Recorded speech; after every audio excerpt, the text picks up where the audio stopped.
Alright, I'll take chat's word for it. We'll watch the new Nexpo vid. I do like the channel. Wayne Kernigan was stuck at home during an excruciatingly long winter. He was what his parents believed to be a problem child, experiencing nightmares, arguing with his 7 siblings, and getting in trouble at school. Having gone on record to state that his father beats him with hockey sticks, it was undeniable that their humble abode in suburban Connecticut was less of a place of refuge for him. The man on the phone says that Wayne should come right away, and that they'll have a private jet waiting for him at Danbury Airport. What a good deal. His mom tells him not to worry, wow, and that it's more of an outdoor camp type thing that'll make him better. So Wayne packed up his stuff that night. Eager? Sure. Nervous? Yes. But absolutely awaiting the things to come. Inquire on why he was sent there. Who made this vid? It's Nexpo. Drugs. I keep seeing this one's fucked up. When Wayne began to question whether he was going to the place he thought he was. Cults are known to be pretty cool. Didn't seem right. Looks like a camp, he thinks. However, when he exits the vehicle, he isn't greeted with the silent serenity of nature, but instead, the screaming. Yeah, but that could mean anything. I scream when I'm having a lot of fun. Like, yeehaw, we're having fun. Yeah, I saw the American Horror Story cult season. American Horror Story is the best shitty show. Across the United States, a rise in for-profit behavior modification facilities were in action. Now called the troubled teen or tough love industry, it seemed to be a money machine aimed at altering and stifling troublesome behavior in adolescents. Well, someone's got to. It's hard to gauge, given that this was the decade following the rise of the hippie subculture. Authority was and had been challenged for years. That facial hair is kind of nutty. That looks cool. It's like Wolverine, but not cool like Wolverine's. It's like a little cushion. That's nice. That's like an OG neckbeard. In early 1970, a psychiatrist named Gerald Davidson, alongside investor David Goldberg and a man named Joseph Ritchie, would band together to create a school named Elan, a private co-ed behavior modification program geared from grade 8 to beyond high school. Ritchie billed the facility as one that would correct bad behavior by teens without punishment, while painting himself as a genuine mentor that could help make that happen. They had a website? 33 have gone on record to state that their initial, outside impression of the school was that it was like a summer camp in the Maine woods. However, looks like a summer camp. Furthermore, some have stated it does look like that Crystal Lake. The vehicle expecting a lively campground, they're instead faced with a sight much stranger. Some students were spotted wearing degrading signs, some shackled in handcuffs, what? Some being yelled at. Point. They take discipline very seriously. To flee. School was marketed, touting itself as an altruistic institution genuinely concerned with helping troubled teenagers get better. It was clear from the outside that those claims were a reach. Is that Charles Manson teaching the class? But man, they got celebrities, teachers. Good for them. Observe the vernacular. So this is pretty recent. To each parent. Dear parents, we're very aware of how lonely and confused you must feel as you sit down to read this. If you're like the parents of most of our students, you're faced with an adolescent whose behavior is out of control, and you don't know why. A youngster who's been given everything and is throwing it all away is difficult to understand, but you can see that this process is progressive. The most saddening part is knowing that your offspring is ruining his or her future. Your own pain is difficult, but your pain for your child is unbearable. Yeah, they're not reaching their full potential. It's been noted that Joseph Ritchie was somewhat of a salesman. He was charismatic and excelled at convincing parents of all the good that Elan could do for their kids. The good that, as we'll soon find, was all a lie. Reportedly, once your parents agreed to send you off to Elan and pay the $50,000 tuition fee, they designated time and date with Elan's so-called teen escort service. They wouldn't pick you up during the day, though. Instead, in the middle of the night when you're fast asleep, they would bust through your door and kidnap you. Why? In years past, Elan's staff have stated that since the child has no say in attending, Their capture hinges on the element of surprise. Okay. According to a blog, So are these just stories? What? Physically subduing them. Are these just stories this guy makes up? What? No, what? Is all you read creepypastas? Why would he make up a 52-minute story and make websites to corroborate it and evidence and stuff? It's just like a history lesson that's well presented. Tying them up with plastic handcuffs, throwing them into a van, and then driving them to Poland, Maine, where they'd be handed over to the Elan School. Such experiences often traumatized the teens who were abducted. For all they knew at first, they were being taken by criminals to be held ransom, tortured, or worse, killed. This practice became notorious around the United States, eventually earning its nickname, the Elan Snatch.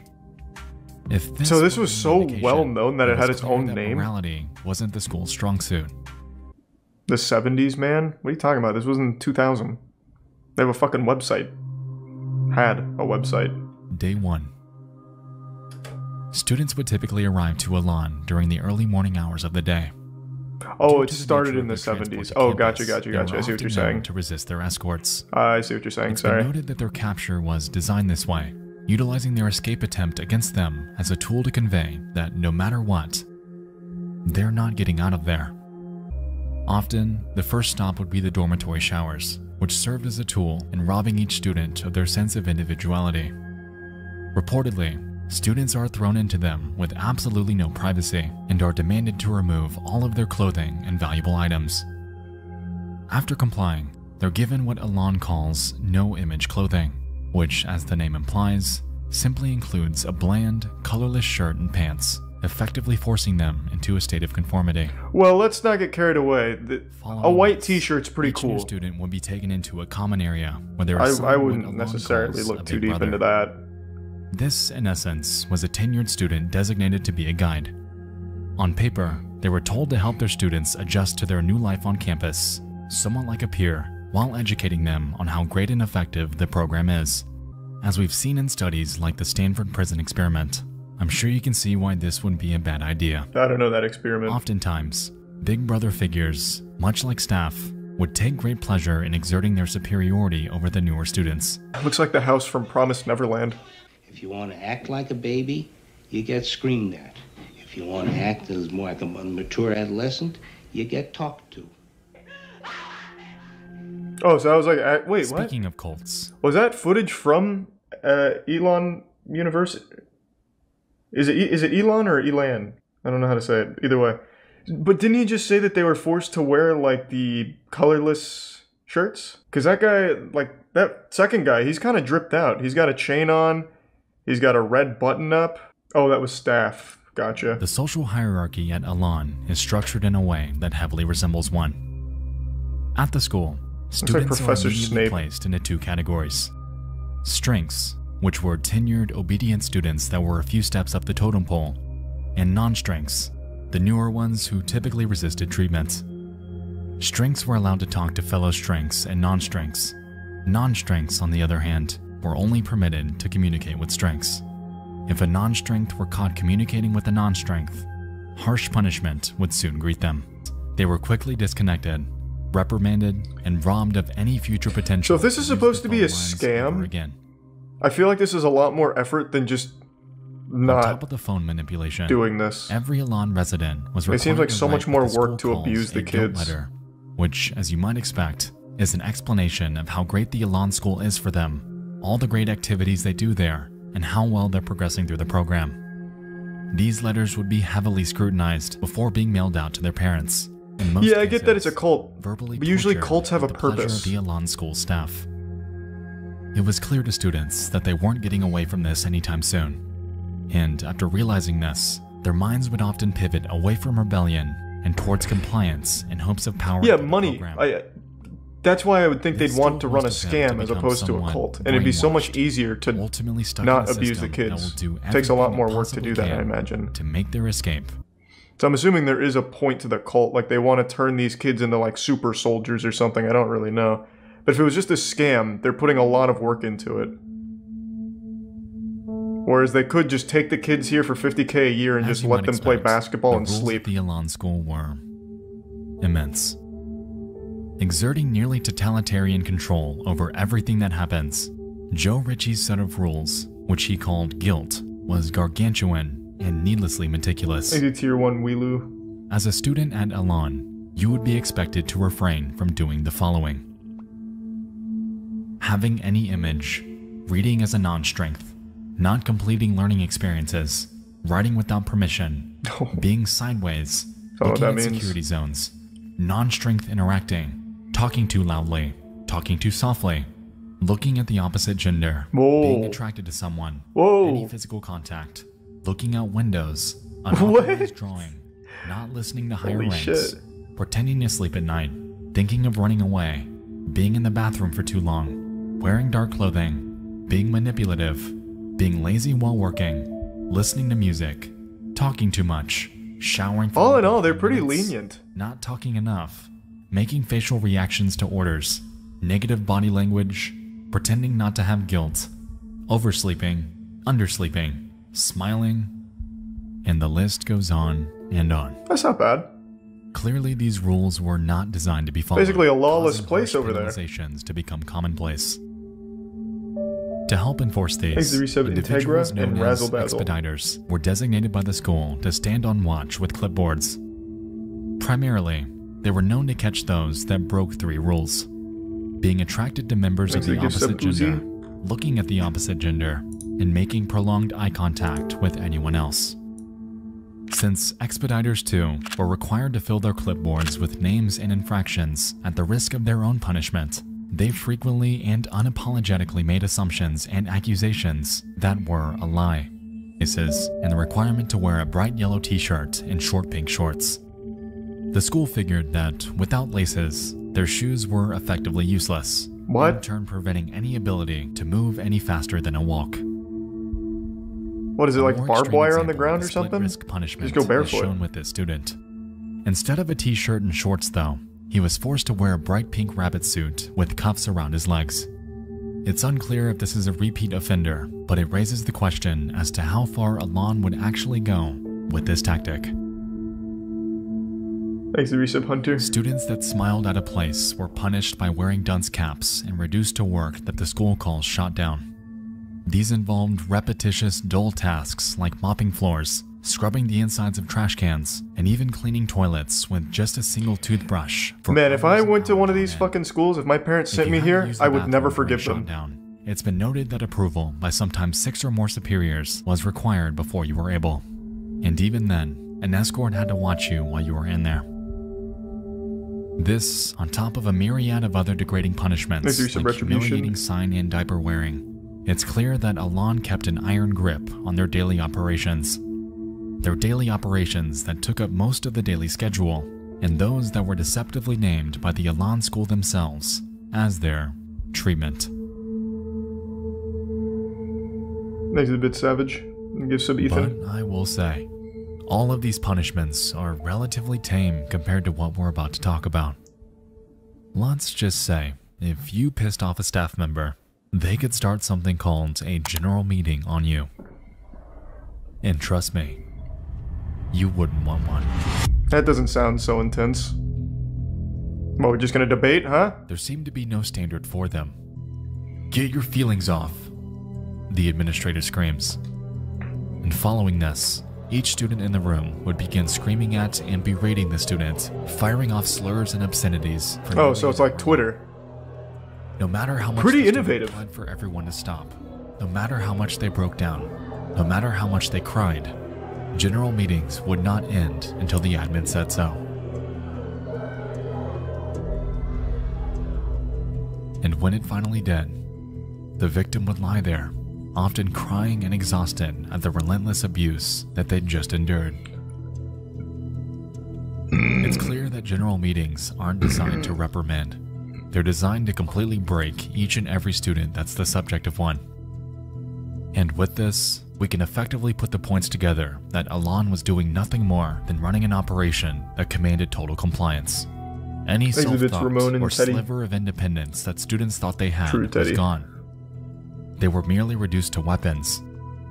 Weapons that, at a moment's notice, could just as easily be used against them.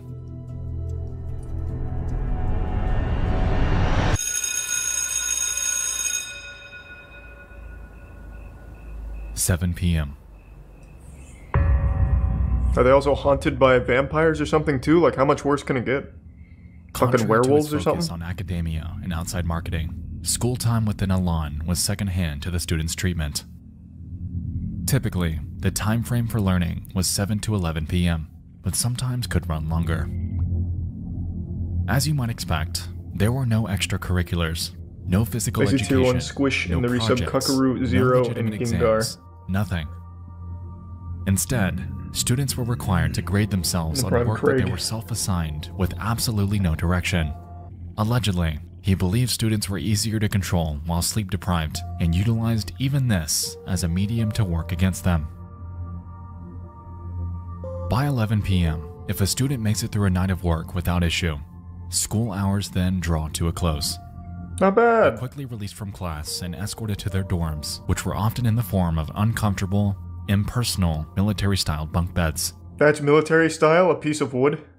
Sleep was known to be difficult, as designated students named night owls were assigned to stand guard with flashlights. In regular intervals, they'd shine them on the sleeping students to both ensure that they hadn't escaped and to secure the fact that they're actually asleep. What? A requirement that, as we can recall, was also in the list of Elan's rules. And if one actually manages to calm their nerves, dozing off into their only time of tranquility, that would allow them to effectively place the cap on a day in the nightmare. I just want to see if, like, the main guy behind it's still alive, but I don't want it to be a spoiler either. His name was, like, Joe something, and I forgot, so I'm trying to find it.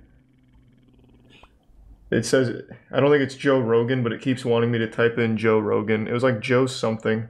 Richie, that's what it was. He's dead. Damn.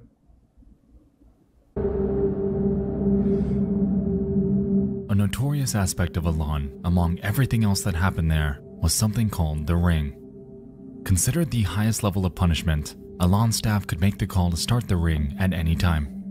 Enough for a specific student. Well, I gave them safety equipment. In the Ring, a student's designated as a bully and is outfitted with a face guard and gloves. No one was safe from the Ring either. Some bore pre-existing injuries, some were much smaller than their opponent, and some were even pregnant. Wait, what? Even worse, things seemed to be treated like a game, with superiors commentating. This is only up to high school. TV. In reality, how are this was the furthest. Wait, I'm super curious then. So how were some of them pregnant? Because you're not even allowed to look at the opposite gender, and assuming that you lived here for a year, how would you get pregnant? That makes no sense to me. I guess if they could have arrived pregnant, which would check out. Staff? Oh, I see what you're saying, by the staff. Right. Thanks to the prime material. I keep forgetting that there's actual adults behind this, because it looks like, it sounds like they literally only appoint the students to do everything here. It's like Lord of the Flies. This thing from TV. It costs $17,400 to send the average youngster to Elan for 1 year. Even at that price, there are judges, social workers, and parents who consider it a bargain. Elan's defenders claim it has the most consistently effective program for salvaging young people who are too difficult for other facilities to handle. It's administered by the kids, first of all. Corporal, it's a harsh term, okay? What it is we have the Ring, okay, which... oh, he's super open about it. Misinterprets. It's not a boxing ring, it's a ring of human people. The bully is introduced as what he is. In this corner is the bully who's trying to turn this facility into a detention center, okay? And in this corner is the house champion who's going to show him why it can't be done. And that's exactly how it does. And we never allow the bully to win. But girls get put in the ring, too. Well, girls bully as well as boys do. I mean, you know, it doesn't, it's, you know, we're a equal rights facility. Oh, that's progressive, okay. Spanking, which is symbolic. Again, it's a last resort, okay? Wow. And it's one resident spanking another resident, and it's done with a ping pong paddle, okay? And usually a person won't get spanked more than once or twice. But it's a symbolic thing, which is if you're going to act like a baby, you should be treated like a baby.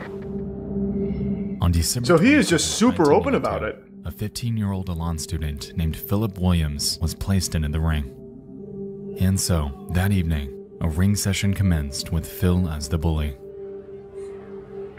There was fight after fight after fight.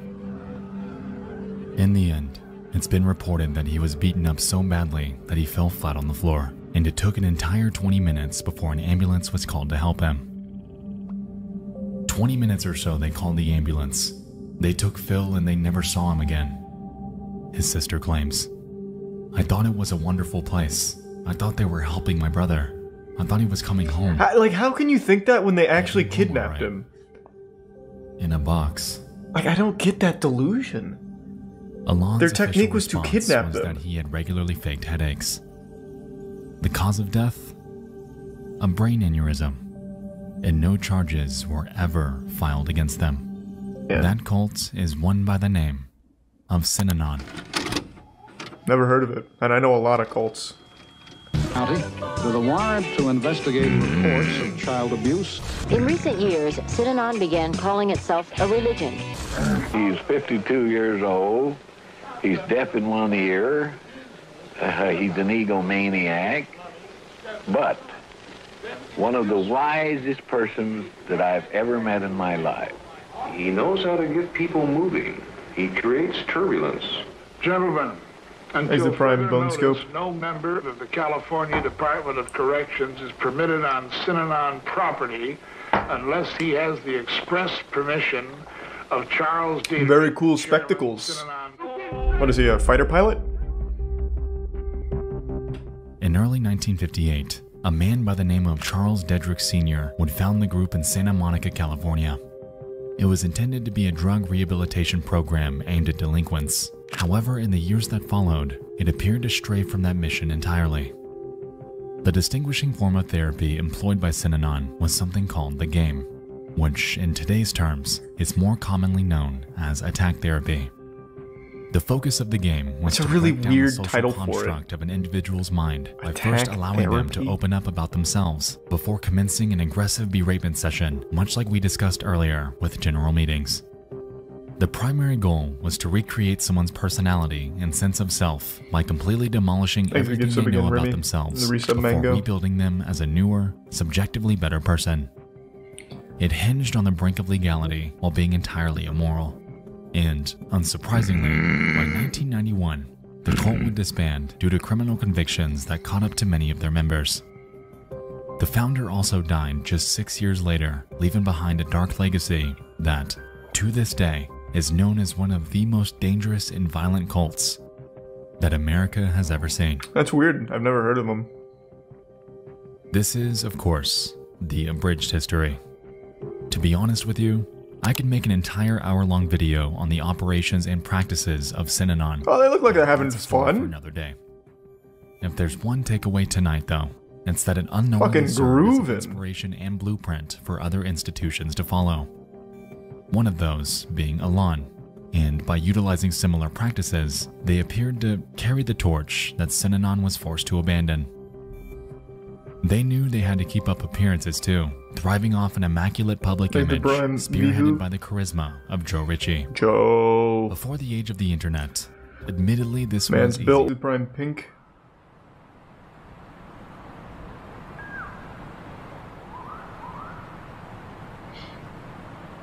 Why didn't they fight back? Brother kids. What do you mean? Through the late 70s and into the early 80s, reports of the true nature of Elan began to spread by word of mouth from former students.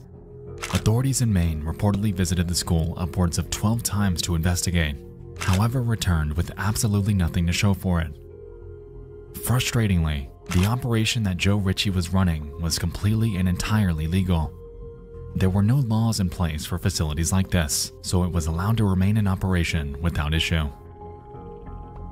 As we touched on, the media was the primary in for outsiders at Elan. However, even they failed to communicate the extent of their operations. While they showed select parts of it, unfortunately Joe Ritchie was given enough airtime to convince the public and the news crew that it was nothing more than their treatment taking place. By dehumanizing the students, emphasizing their delinquencies on national television, he was able to use this notoriety to his advantage, ultimately swaying the public opinion into believing that what he was doing was entirely good. On top of the growing number of alumni, though, came an increase in escapees, which only furthered Alon's unwanted infamy. Over the years, 3 students, a 16-year-old unidentified individual, nice. a 15-year-old Brad Glickman, good work, and a 17-year-old Don Birnbaum would all escape successfully, however would meet wildly differing fates. Oh. For the 16-year-old, it's been reported that he ran over 15 miles through the wilderness in the middle of the night. He was eventually caught by an officer, Max Ashburn, and after hearing the boy's story and observing his physical condition, he helped him return home. What a good guy. For Brad Glickman, he was shot. Oh. In 1990, after escaping Alon's search parties, he made his way to a house in a small town.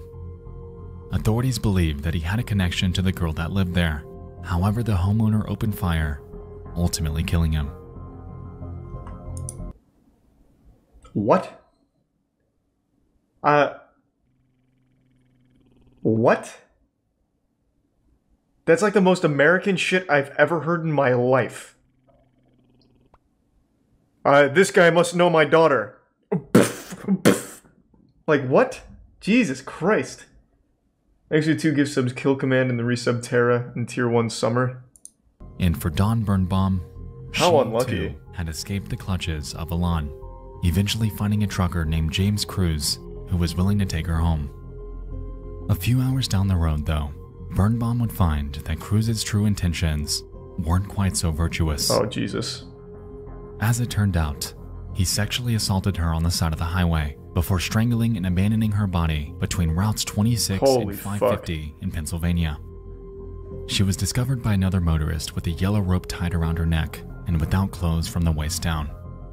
And from her corpse were tire tracks resembling that of a semi-trailer. Since Birnbaum had crossed state lines, an FBI investigation was commenced for her, and after cross-checking with numerous similar cases that have happened in the area, the truck belonging to James Cruz was deemed as the culprit. Upon catching up to him and searching his vehicle, authorities were able to find but a single blonde hair that belonged to Birnbaum, effectively leading to his arrest. That's incredible detective work. Like, just think about that for a second. This is in the middle of fucking nowhere. Random trucker picks up a random student, well, student's the wrong word, random person from a cult, and they somehow tracked it down to the right guy who did it. That is incredible. What's incredible? Just the detective work here. It's a Tier 1 pack. And the resub Juke and the Prime Scary Man, and the resub Genius and Virgin Shadow. What? A cult in a boarding school? Yeah. Oh, that's interesting. Yeah, it is pretty wild. What are you doing? What do you think I'm doing? Just watching One Piece. Okay, well, have fun. I'm not even playing any games right now. Well, that's fine. Yeah, you're in a good arc. You're having fun. It's a really good arc. It really is. Thanks to resub Side Jellyfish. Hi, chat. I'm seeing all the hellos, but I can't read too much past that because my glasses are not on. Anyways, I'm gonna go back to that. Okay, well, have fun. Much to the school's displeasure, these cases successfully gained ample attention. Joe Ritchie resultingly paid off numerous judges and journalists in hopes of drowning out the negative press. Thanks to Prime Proximity. However, outsiders were beginning to catch on that these students were running for a reason. Quick text message. But why? There we go.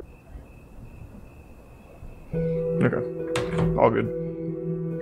Thanks to the resub Adventure Creature Mumbling Plot in the Prime October 30th, 1975. A 15-year-old girl named Martha Moxley was out with her friends participating in what they call Mischief Night. This typically involved TPing houses, ding-dong ditching, typical teenager antics. Later that night, Moxley found a liking to a Thomas Skakel, eventually kissing him before the pair decided to venture off. To the other friends in their group, seeing Moxley fall over the Skakel's backyard fence with Thomas was the very last time that they would ever see her alive. The next morning, the Moxley family awakens as usual. They go about their morning routine. however, notice that Martha is missing. Upon searching the house for her, they notice a body lying by the tree out in the backyard.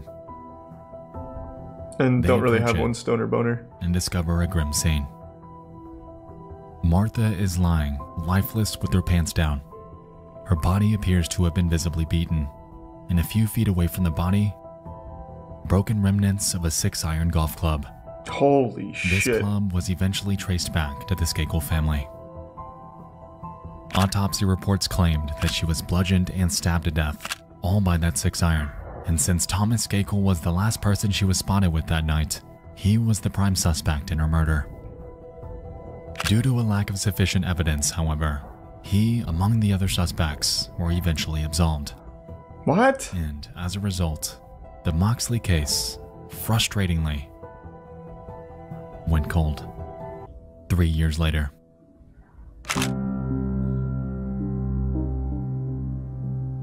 Thomas's 18-year-old brother named Michael Skakel is arrested for drunk driving. What a great His family, punishment? all around. Admission to Elan. While there, Skakel was known to be problematic and outspoken. According to Elan students at the time, he would regularly boast about a girl named Martha and how he sexually assaulted and killed her. One student named Gregory Coleman, What a weird thing to recalls this brag about. vividly, recounting how Michael had gone on record to state that, "I'm going to get away with murder. I'm a Kennedy." The Kennedy reference was alluding to his relation to Robert F. Kennedy, something that would prove pivotal in What? launching his eventual trial to the national spotlight. At the time of his confession, though, nobody could do anything about it. Given the overbearing nature of the rules set at school, any student that tried to tell someone about this was quickly reprimanded. It would take an entire 22 years before Skakel's actions would reach the public eye. In January of 2000, he was arrested and charged with the murder of Martha Moxley, and due to his relation to the Kennedys, it was a case that commanded the airwaves. Since Skakel's primary vehicle of bragging about his crimes was Elan, this, by proxy, had also thrust the school into the national spotlight. Thanks, the resub. Dozens of Virtue. students took the stand, exposing the callousness that occurred there. The humiliation, the general meetings, the beatings, the ring, the deaths, all of it was brought into the public eye. Realizing this, Joe Ritchie did everything he possibly could to keep discussion about his operation to a minimum. He looks like Neil He Breen. eventually took the stand, downplaying any mention of Elan, touting its high success rate, and doing As you everything said, he doink. possibly could to divert the attention back to Skakel And hope you like God Slap and Creamy. Skakel only. But this was only marginally effective, as this was in the 2000s. An interconnected era of information catalyzed by a little something called the internet. That piece of shit, huh? Michael Skakel was eventually found guilty of the murder and was sentenced to 20 years to life in prison. After serving just 11 years behind bars, he was granted a new trial in 2013, in which he was let go after posting a $1.2 million bond. Oh, Jesus. Today, he walks a free man. But back Exit Tier then, 1 Sarcastic. the cat was And the out of the resub bag. Phil Swift and The Stick. inhumanities committed at the Elan School were documented in one of the most high-profile cases in decades. And because of this, people began talking, theorizing, and investigating, effectively marking the beginning of the end of Joe Ritchie's iron grip on the hundreds of students that were helpless beneath him. Thanks, the resub Nathan and the Prime Green Gorilla and Tuga sub Sarcastic. But with his weakening grasp on the media surrounding his operation came a different hurdle that Joe Ritchie would soon have to overcome. In June of 2000, he was diagnosed with lung cancer caused by his well-known addiction to cigarettes. And just 6 months later, on the 29th of January 2001, Joe Ritchie would pass away in Portland, Maine at 54 years old. As a result, his second wife, Sharon Terry, would take over operations at Elan. It was clear, though, that due to the increased publicity among the rising alumni testimonies, the idea of Terry having a lot of PR work on her plate was putting it lightly. Throughout the years, numerous changes would be put in place in response to Hold on, someone just said something. Skakel is in jail, by the way. His conviction got reinstated in 2016. Thanks, Risa Monty Geo expert in chasing bubbles. Well, this video is brand new, and he said that he's a free man. Let me see. Let's take a peek. I don't see anything about him going back to jail. Yeah, there's nothing about him going back to jail. Literally nothing. He got reinstated, just exonerated in 2020. Oh. For instance, the ring was eventually forbidden from being used as punishment. And while this was substantially a good thing, the other cruelties would remain. What Sharon Terry was unaware of, though, was that due to the rapid rise in technology, namely the internet, even her reign over Elan would soon meet its demise.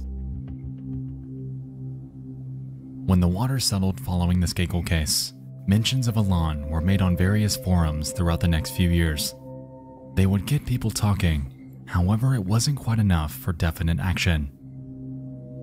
By 2010 though, something would change. A website that we all know very well would help spearhead one of the most effective exposed stories in the history of the internet. I want to take a guess. I don't know the story, but I want to guess. Is it Something Awful? Something Awful used to be pretty powerful. No way, is it Reddit? God damn it. That website was Reddit. Son of a bitch!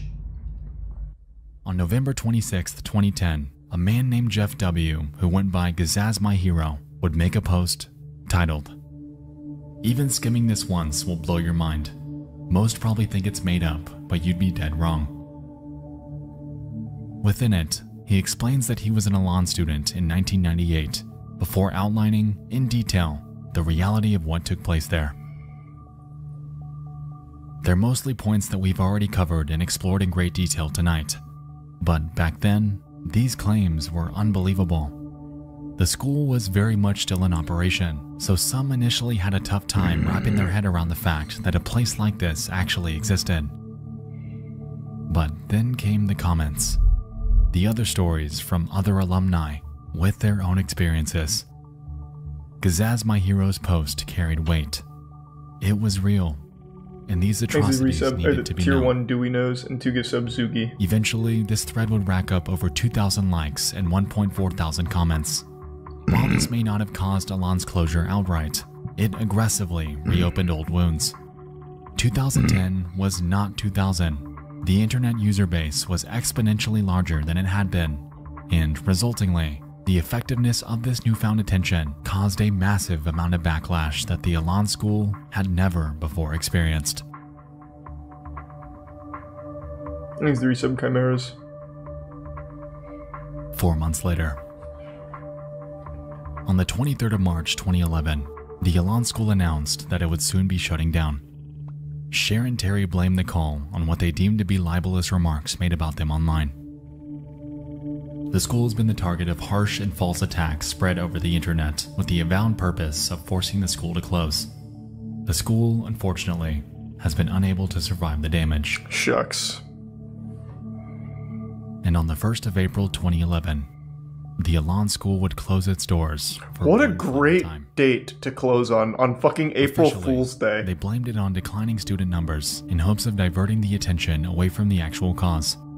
But on the outside, everyone knew the real reason. For students, this was unbelievably good news. However, the damage they endured was something that would remain. Thanks to the Prime Bands and Sutrus and the resub, Wilhelm, Geegan, and numerous suicides have occurred as a result of attendance at Elan. PTSD with alumni is rampant, and it's clear that the school had done nothing but damage people.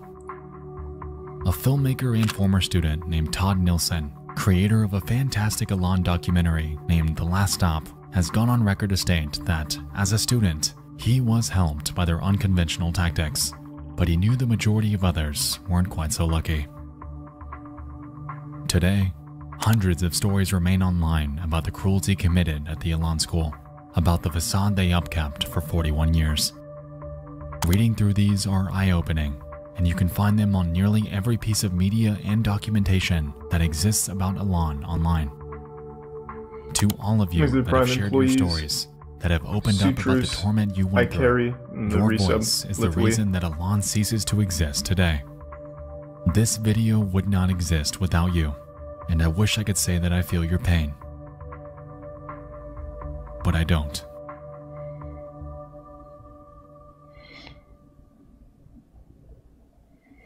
What's Sharon Terry up to? Let me take a peek. Sharon Terry, what's going on?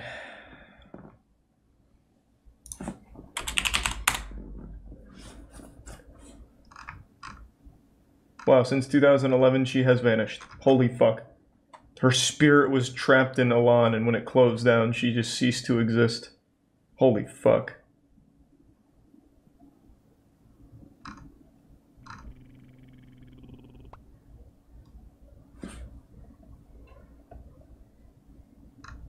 Yeah, I cannot find anything of Sharon Terry after 2011. My god. Well, thanks to the resub. Physics. God damn, that was fucking intense. So I imagine over the course of 41 years, they must have had a lot of students graduate. And I'm really surprised that it took Reddit to be the one to finally shut that shit down from one post. The graduates were brainwashed. That's true. I guess it's hard to really understand that perspective, since I obviously wasn't there for the brainwashing. I'm gonna go fill up my water now. I'll be right back. I'm very curious about this. Recommended actually gave me something that sounded interesting. Hello? This is Rhodey, aka War Machine. The former is played by actor and Academy Award nominee Terrence Howard. The latter is played by actor and Don Cheadle. Don Cheadle, the man. Also, Terrence Howard's the guy you might remember has been trying his best to convince the world that 1 times 1 equals 2. He tries to completely change math as we know it. That's how I know Terrence Howard. The first Iron Man film, but you might not know why. Didn't he want like a ton of money? Within these big franchises that consistently gets torn down and torn apart by the media when you realize what's going on underneath. But having the title of Oscar winner on a resume means that they can also charge more for their performances. By the time Iron Man was rolling into production, so it is a money thing. I'm pretty sure it was just money. Around $3.5 to $4.5 million for that performance. Not bad. This made him one of the highest paid actors in the film. Pretty solid. And at that time, he's actually paid over 6 times more than Robert Downey Jr. He only made about $500,000. Only is the wrong word for that number, I think. Studio on-set money. When a project like Iron Man is successful enough to create a franchise, it's usually great for everyone involved. The directors and producers... Except Terrence Howard. Robert Downey Jr. was rumored to have made $10 million for the second film, a pay increase of about 2,000%. Not bad. He was able to, on the other hand, was actually offered a significant decrease in pay from what he was expecting to earn. I'm jealous. Marvel eventually offered only $1 million. It's rumored that Iron Man director Jon Favreau was ultimately unhappy with Terrence Howard's performance. I do remember hearing that they did not like him. Like he was very rude. But to make sure that Terrence Howard's future roles would be measured against a larger contract. Yeah, so it really was a money thing and they just didn't like him in the movie. Returns in the future on the next film or the film. It's not super deep, it doesn't seem. After the dust, Seth publicly claimed that he was the one who recommended RDJ for the role of Iron Man, but that he ultimately was happy with the way things turned out. Terrence Howard is a really weird guy, though. Like, aside from giving a bad performance and wanting more money, he's a very unlikable person to work with from everything I remember reading. Plus, he's the guy that keeps really trying to push that 1 times 1 equals 2. Billionaire wants to create futuristic city in Arizona desert. And he wants the first phase to be built by 2030. Team 12's Michael Doudna has... Sounds cool to me. But is this utopia built in the desert even possible? The yes. Technology to do what he Who is this, God? Oh my God. Holy Lord. Where is he? First person that tried to build utopia. In fact, wow. Lord wouldn't even be the first. Man's communicating from heaven. I wish him the best. Good luck. I was just reading about the Jagex situation. They just shut down RuneLite HD, which has been in production for 2 years, where a guy named 117 put 2,000 hours of his life into it, and it was supposed to release, I think it was today, And Jagex today said, fuck you, and they shut it down. Even though they've known about its existence for the last 2 years, they waited until launch day to shut it down, just to fuck this guy in the ass as hard as they could. It was despicable. I was reading up on that. From what I understand, it wasn't the old school RuneScape team that did it. It was more of like the upper echelon of Jagex, but my god. That's some toxic shit. If they really didn't want that, they could have told him at the beginning. I watched the update on Yandere Simulator. No, let's check it out. Is Yandere dev still acting like a weirdo? Oh, it's done? He's made a statement on the WordPress. He's made a statement on his Patreon. He's decided to let the people know who are financially supporting him what exactly is going on here. All right, it's ready. Wow, look at that. So after what, 9 years in development? It's finally ready? I mean, this is probably one of the most troubled developments of all time. Very public meltdowns, almost nothing going right, but we got there, baby. We fucking got there. It's not actually done. These posts make it sound like he thinks it's done. Oh, it's just a separate game mode that he finished? Jesus Christ. Oh. Oh my god.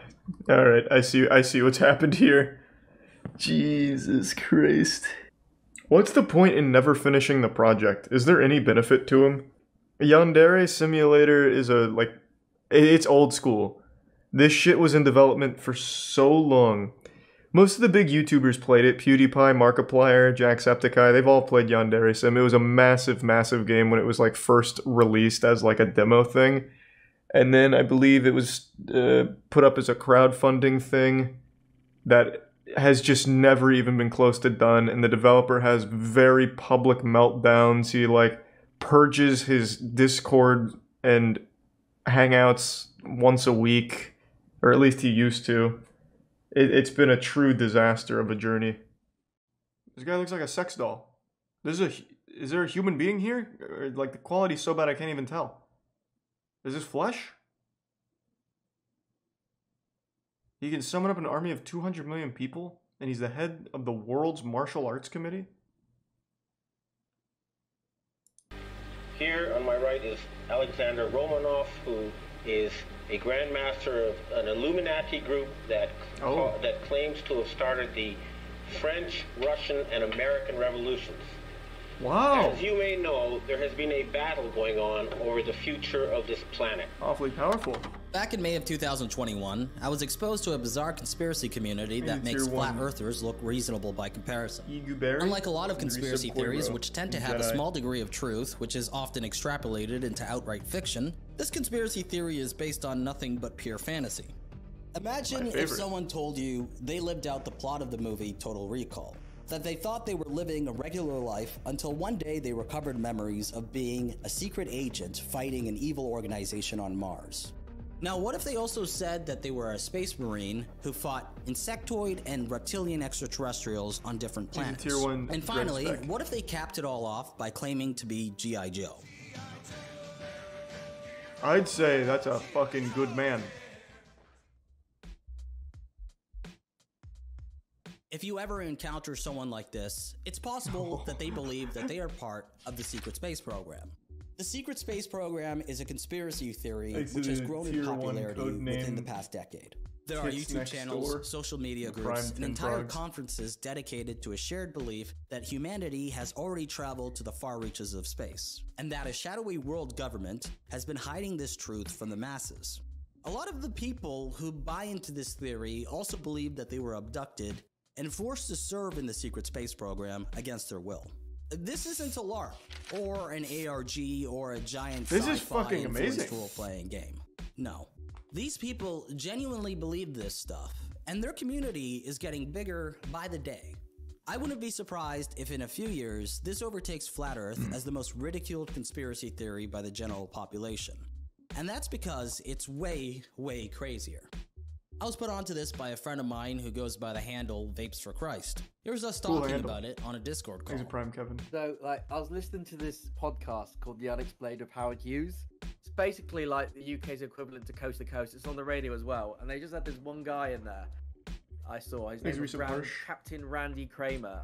Like, he was saying stuff like he was actually a genetically enhanced super soldier made in a lab in the late 1960s for a secret space program where he'd be battling aliens on Mars for the Mars Defense Force. And the more I looked into this, he's not alone. There's like a whole community of people that claim they've also been part of this program. Randy lived on the planet Mars for 17 years, where he said there were approximately 6 to 7 million people living, including various ET races. So I was genetically engineered from the ground up. What a hero. Tinkered with some extraterrestrial hybridized DNA to, you know, be smarter, faster, stronger for soldiering abilities. Where I spent a little over 17 years in the MDF, which is the Mars Defense Force. I was in the infantry there on the ground, mostly scuffling with indigenous reptoids and indigenous insectoids territorially. Wow. Mostly really to test military equipment. This guy's done it all. There are a lot of interesting characters in the SSP/Super Soldier world, such as Dwight Eisenhower's great-granddaughter, Laura Magdalene Eisenhower. What? James Casbolt, a self-proclaimed former MI6 agent who's now in prison for trying to blackmail 2 million euros out of his Super Center heiress ex-wife, Haley Major. And Mark Richards, who's also in prison, not for blackmail this time, but instead for robbery and murder in the mid-1980s. He was also bizarrely plotting a paramilitary takeover of his county in order to turn it into King Arthur's court with himself as a king. Yeah, that's a thing. This is amazing. Within the community, these people are known as whistleblowers. Individuals who risk their lives to disclose sensitive information about their time in the secret space program. Initially, I was struck by how these so-called whistleblowers spoke with such earnestness while claiming to have lived out grand stories akin to Z-grade science fiction. And more strikingly was how many people seemed to believe them.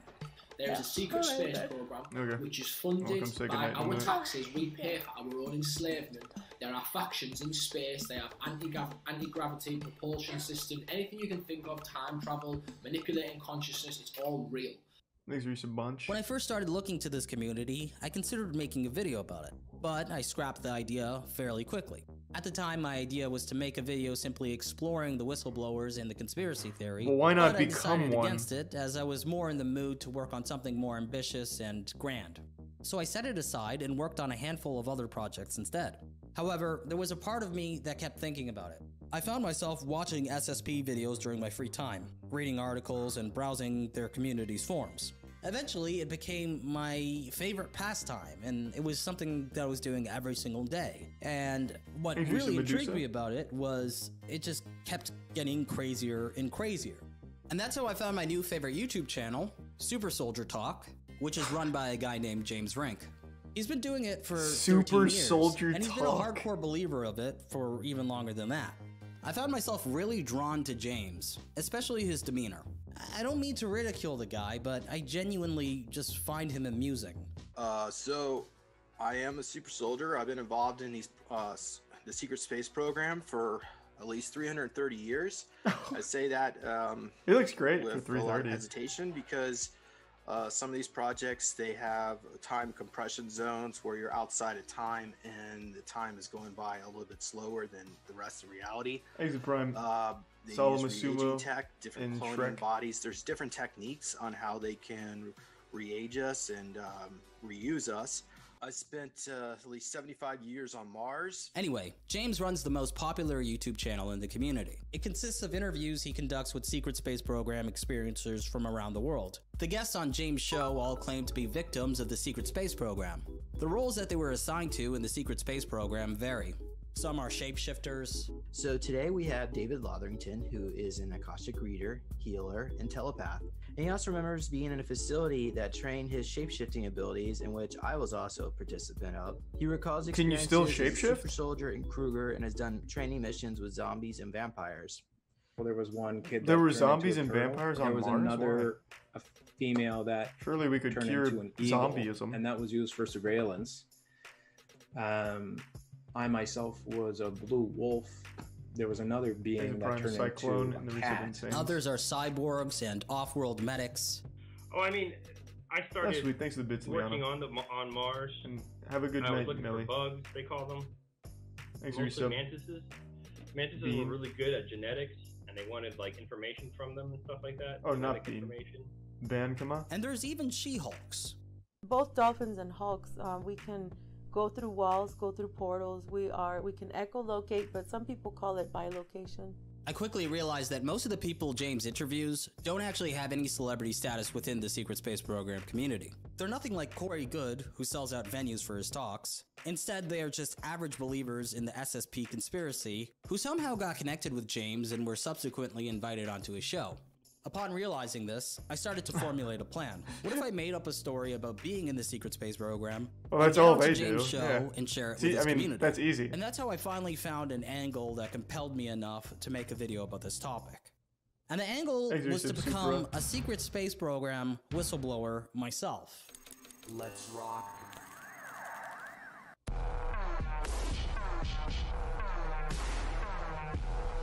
You don't join the SSP, swine.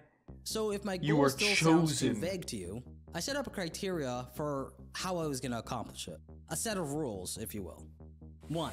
Make up a compelling story about my time in the Secret Space Program, which has to follow the established lore of the conspiracy. 2. Get onto a major platform Well, just say you're part of the Blue Wolf and share my shape-shifting crew. I developed this criteria after thinking what's required to become an SSP whistleblower. Obviously, evidence of being in the Secret Space Program isn't necessary at all. All that's needed is a story which follows the lore, and, after that, I just have to appear on a major platform and share it.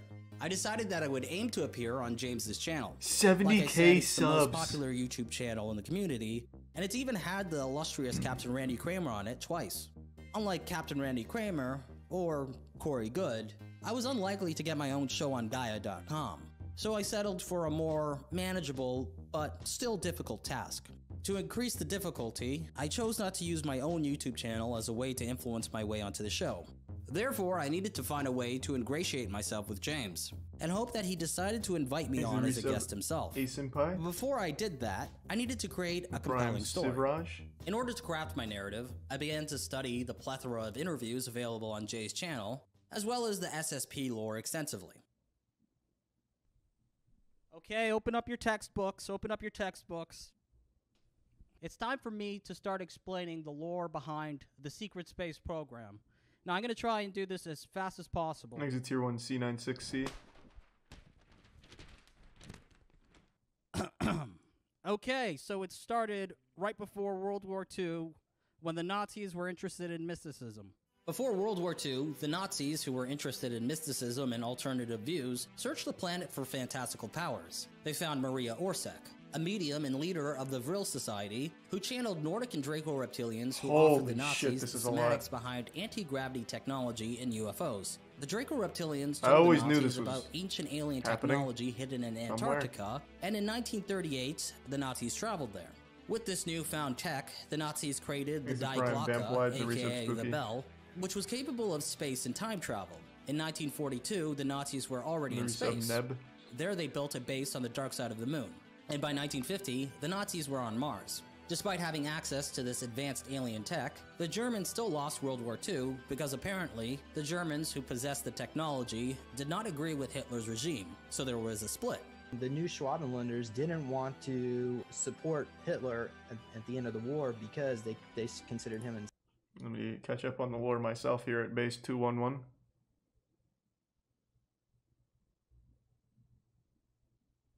The new Schwabenlanders. Was that like a real division in the Nazi Germany, or is that just what the Secret Space Program made up? The new Schwabenlanders. No evidence.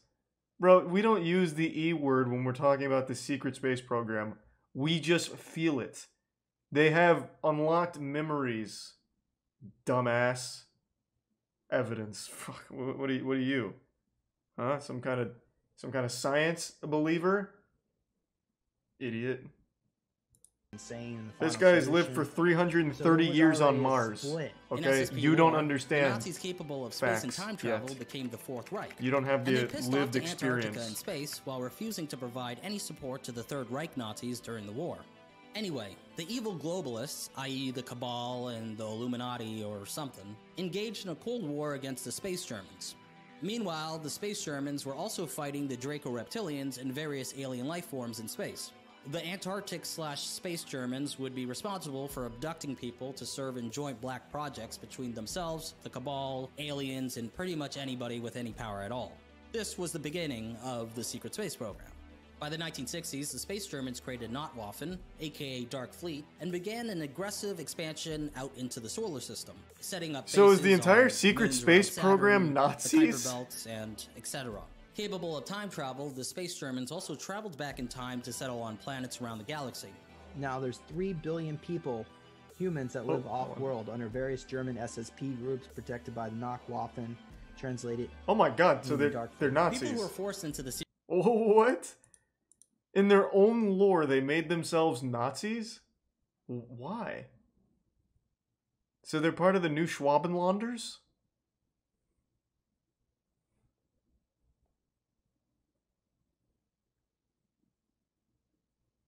Oh man, they're everywhere in the galaxy. Oh, they could even travel back 400 years in time. So they're protected by the Nachtwaffen. Okay. Interesting. Alright, give me 1 second. I'm gonna go say goodnight to Tiana. And then maybe interrogate her to see if she's part of the secret space program and she's lying to me.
I'm back. These are tier 1 devil rides in the resub Axel. Now there's 3 billion people, humans that live off-world under various German SSP groups protected by the Nachtwaffen, translated meaning Dark Fleet. People who are forced into the secret space program are called MILABs, aka military abductees. These people are chosen because they are special and often because they are psychically Well, of gifted course in they're some way. special. Around 30% of MyLabs are SSP Everyone who officers, believes in and a 70% conspiracy of is them special. are used as slaves. Everyone wants to Individuals feel are unique. abducted and can be used as just about anything in the SSP. Super soldiers, pilots, remote viewers, assassins, scientists, forced laborers, and even slaves. So, there you have it. That's a basic breakdown of the SSP lore. After spending months putting together my very own secret space program whistleblower testimony, I felt like I was ready to share it on James' show. The only problem was that he wasn't replying to any of my emails. But then I found an in. On his website was a page called My Lab Recovery Network, which was a list of people offering services to help recover secret space program related memories. At the top of the list was James. And for $200 USD, I could book a guided meditation regression session with him, which is exactly what I did at 6 a.m. on September 1st, 2021. Within 23 minutes, James got back to me with an email which read, "Hi Oki, I'm booked till the first week in October. Can I put you down for Tuesday, October 12 at an afternoon slot or evening time slot, EST zone? Which would you prefer?"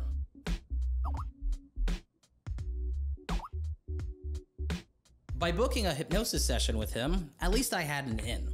It didn't mean that I would be invited onto a show, but it was a start. In order to ensure that I can get onto a show, I fine-tuned my story. I knew that my only option was to put on such a performance that it completely knocks him off of his feet. So for the next 41 days, I hunkered down and recited my script while polishing it all into something truly compelling. And finally, the day arrived. At 1 p.m. EST on October 12th, I got the Zoom call invite from James that I was waiting for. Our session lasted for 2 hours and 14 minutes. The results of the session exceeded my expectations. I would be curious. What is your genetic background? Like what ET groups are you connected with? Draco reptilian humanoid hybrid, and then I think I also got like Anunnaki. Do you know who you might have been in a past life? Have you heard like the Black Samurai Yasuke? You were a samurai? Yeah. Dude, hold on. I'll show you something. Check this out. That's pretty dope. And I was a gladiator. Oh no, that's awesome. Oh wow. The goal here, I want us. You can learn a lot from James. Let's put a gold shield of light around us.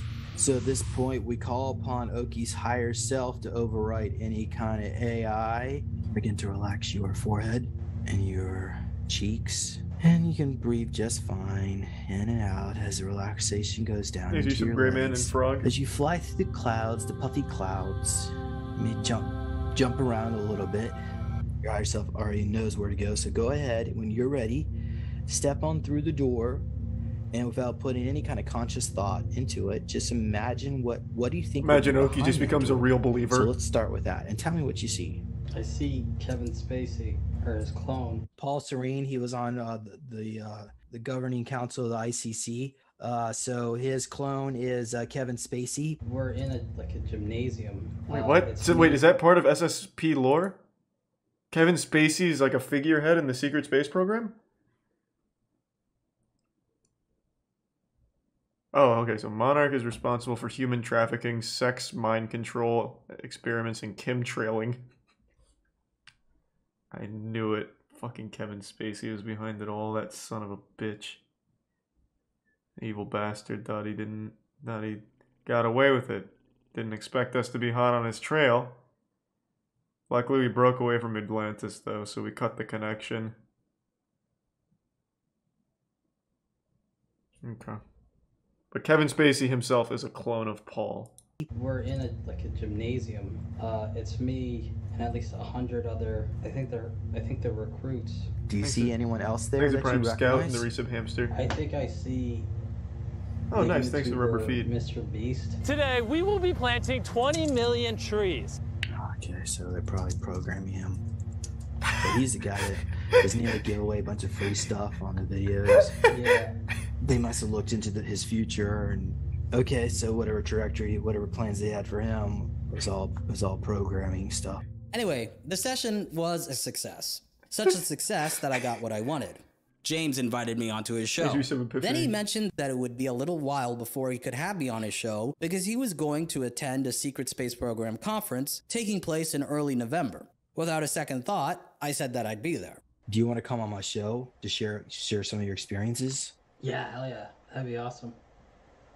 If you're coming out to Vegas, I could, maybe give you 45 minutes. So a few days later, I traveled to Las Vegas and landed at around 12 p.m. after a 4-hour plane ride. Man, he went all in for this video.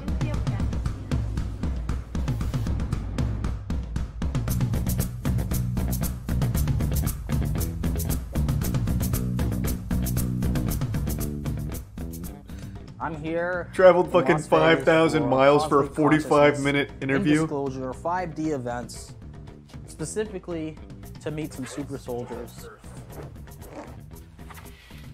People who are part of this, Easy who tier believe that 1 they are part of the Juggalo. secret space program. This has been months in the making. Okay, this is gonna be fun, dude. I am so excited for this. Are you ready, Night Talks? I'm as ready as I am gonna be, man. This is gonna be an exercise in patience for me. No, this is going to be an eye-opening experience for everyone. We're all going to leave here thinking we're super soldiers from space. The golden nugget. Right here. Here we are.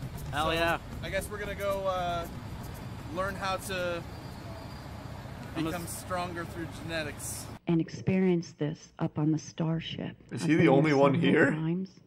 I spoke with the commander, the Arcturian commander, who I am connected to.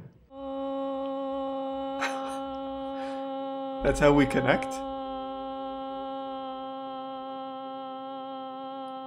Okay, hey.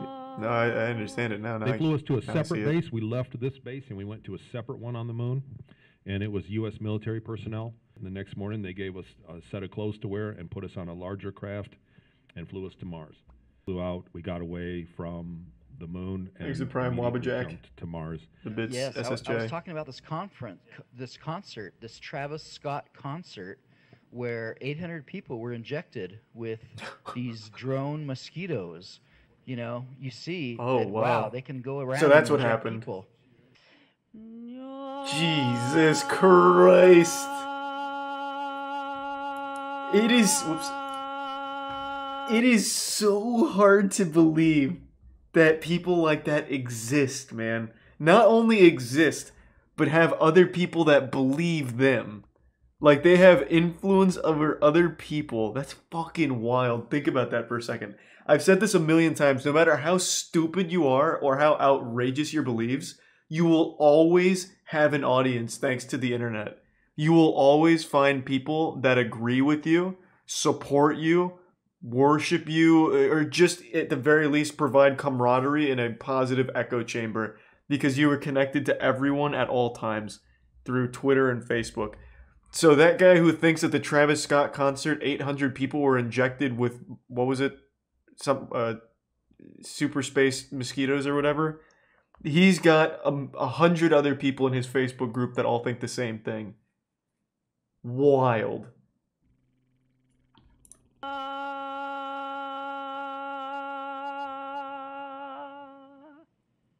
The conference was a pretty fun but disorganized event. Thanks The to two you, some workshops we KB. were really looking forward to attending were Zango. How to Become a Jedi Warrior and Quantum Spoon yeah, Bending, RT. Bring Your Own Spoon. Tomorrow's gonna be a fun day because tomorrow we get to go to How to Become a Jedi Warrior. I'm excited about that one. That should be, gonna be yeah, that should be amazing. productive. Unfortunately, when we showed up to the How to Become a Jedi Warrior workshop, no one was there, not even the speaker, so it was canceled. We just got in here. We have no idea. Oh man, what the fuck? Well, they're too busy having sex, I Yeah, bet. just give up. On Mars.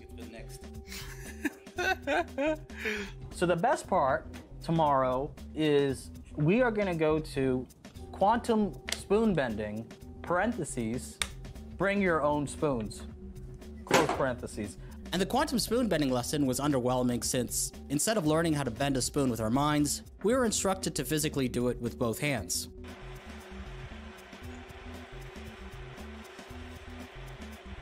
What the fuck? It's real! Oh my god. But the conference was secondary to my ultimate goal, which was to meet James so he can interview me for his channel. It was during a workshop called My Life in the Secret Space Program that I finally got to meet him. Honestly, I felt sort of starstruck. I asked him to sign my copy of his book, and we talked for a bit before the workshop started. While walking around the venue, I noticed that James had sent me a text inviting me to his hotel room for an interview. Suddenly, a wave of anticipation and euphoria washed over me. This was it. Finally, after several months, he ends up getting like Harvey Weinsteined by James. I ran back to the workshop room, found Night Docs, and alerted him of the new development. We scrambled to get all of his equipment ready to film the interview and to get to Jay's hotel room as soon as possible. Night Docs, go with him. Keep him safe. Therefore, being late oh was my not god. Enough. Night Docs, who was behind me, was still trying to attach the super soldier's the unpredictable, gimbal, which would not fit. Watching the minutes go by was excruciating. Eventually, I told him to leave the camera unattached from the gimbal, and we raced towards the elevator, getting lost a couple times along the way. After an elevator ride that felt way longer than it should have, we rushed towards James' hotel room before realizing that we walked in the wrong direction once again. Then we beelined it in the opposite James direction, is gonna leave! And finally, found James' room. I knocked. The time had finally come. Oh! James. James had his camera equipment set up in the corner of the hotel room. He instructed me to take a seat in front of his camera and microphone. I asked him if it was okay if Night Docs filmed the interview, and he said it was fine. After a brief preliminary discussion, James started recording and we were underway. By then, any nervous anticipation I felt leading up to this face-to-face sit-down had completely dissipated. Yeah, you just get to come in here knowing and that I was more than make some shit up about my time in the Secret Space program in a convincing manner. The interview lasted 1 hour, and here's what happened. Okay, so my name is Oki. So it started from before I was even born, where they genetically enhanced my DNA. And by the time I was 6, I was put into a special program run by Monarch. I was under direct tutelage of Paul Serene, Kevin Spacey's clone. There was 12 children. Oh my god. Luckily, James didn't pick up on that. He just got the lore wrong. Paul Serene is not the clone of Kevin Spacey, Oki. Kevin Spacey is the clone of Paul Serene. Oh my god, the whole operation just went tits up. There's no way James didn't just... Oh my god, there's no way James didn't pick up on that. Oh my god. He blew it. He fucking blew it. SSP's on his tail now. Who were trained He's hunted. directly He's a under hunted him, man. including myself and the YouTuber Mr. Beast. So, can you comment about what you, or maybe Mr. Beast, or maybe the people in your group were all being groomed for? We were pretty much put in a top elite special program. They pretty much utilized every method they could to use MK Ultra programming and to create killing machines. And I was able to just look at a photo of a target and make their head explode. Because I mean, there was billions of dollars spent on each and every single one of us. I particularly liked that sounds like Kevin Spacey's research. I liked my my 2 daggers. I had a form of EMP that I could take out there. He's a Reddit assassin. In my past life, I was on Mars. Yasuke, the Black Samurai. Did any of your clones ever get changed into a zombie? I had a clone. I like how that's one of James' core questions. Have any of your clones been changed into a zombie? James makes it sound like he doesn't even know what the fuck a zombie is. He makes it sound like it's a state of mind. The clones would have to die first, James, and then Kevin Spacey and Paul Serene would have to do a fusion dance in order to bring out the proper necromancy on Mars at the Knockwaffen to revive them for them to be zombies, James. Jesus Christ. He's getting lost in his own sauce. He's not even following his own rules in the secret space program. That clone actually was fighting zombies and vampires. And there was also Yetis that they were fighting. What about vampires? Do you recall any scenarios fighting vampires? He just said that, James. This particular thing. He's killed 1,000 of them with his bare hands. Is that they can't help but count. From what I remember, most clearly is he that wanted I that do so have bad. many different clones of myself with parts of my consciousness uploaded into those clones. I was taken, I was cloned, and my clones with my consciousness inside of them were used pretty much as like kamikaze pilots. Typically, at least what I heard, black people require a different protocol of brainwashing.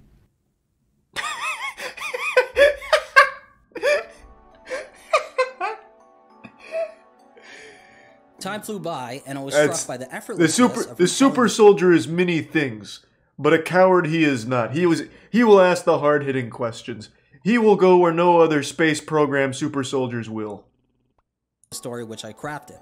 I spoke for 1 hour. He actually fucking said my that. Story so coherently that I realized that if I was to continue to pursue a career as an influencer in the SSP community, I'd be able to become a prominent whistleblower. I could do workshops, sell books, charge for hypnosis sessions, be invited onto shows, and attend conferences as a speaker, just like the top members of the community. I would be able to mold a career out of it, which likely could be far more profitable than spending months making YouTube documentaries and releasing them only a few times a year. When I first became interested in the community and its major players, I wondered how these people could regurgitate their own bullshit with such ease, as if their lies didn't affect them at all. Were they deluded, or were they capitalizing on feeding lies These are to real a fantasy memories. prone audience? And when I was being interviewed by James, I finally understood it. What you believe becomes your own reality, no matter how ridiculous it is. Spewing the nonsense story I crafted was like an out-of-body experience. I was playing a role, and even though I created the role, while I was performing it, it was like a switch in my brain went off and everything I said felt real. That's 100% true. That's how it works. Speak matter-of-factly about That's why these trained communities by Kevin exist. Spacey's clone along with Mr. Beast. I never broke character. I never felt like laughing or winking at the camera. I spoke stone-faced with deadly seriousness the whole time. It was so easy to detach myself from the situation and make it feel real.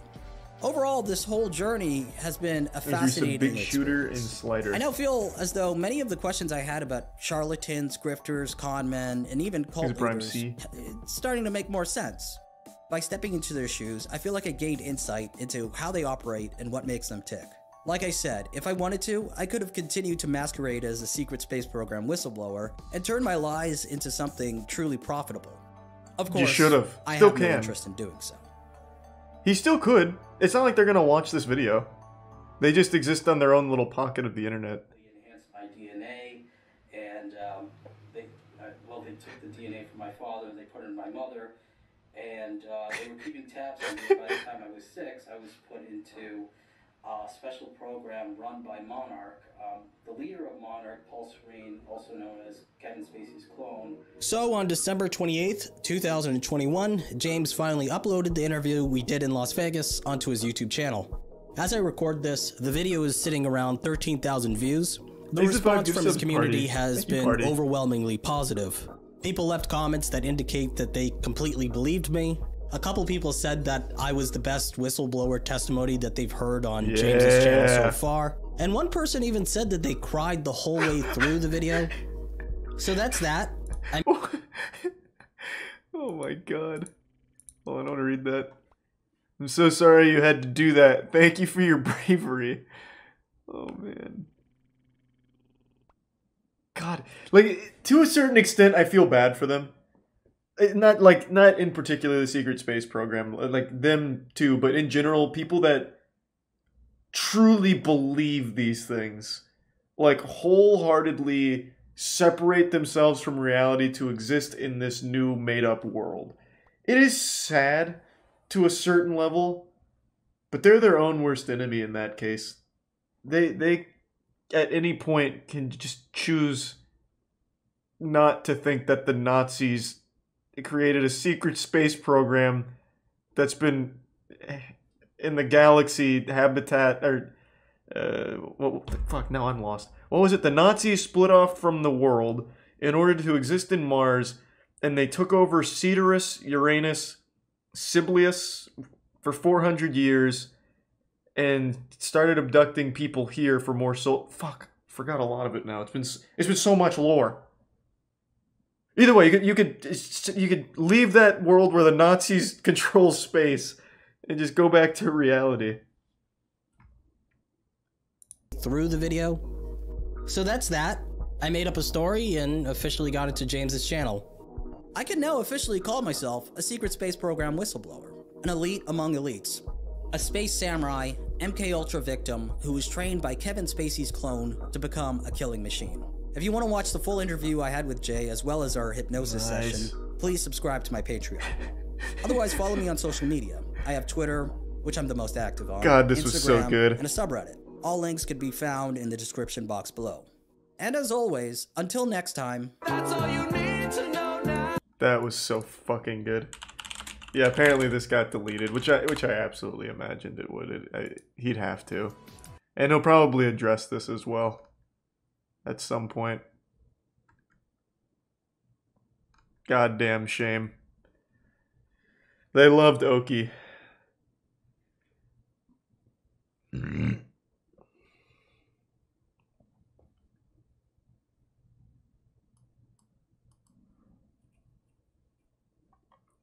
Thanks to the bits, Rogue, and the Prime, Keith.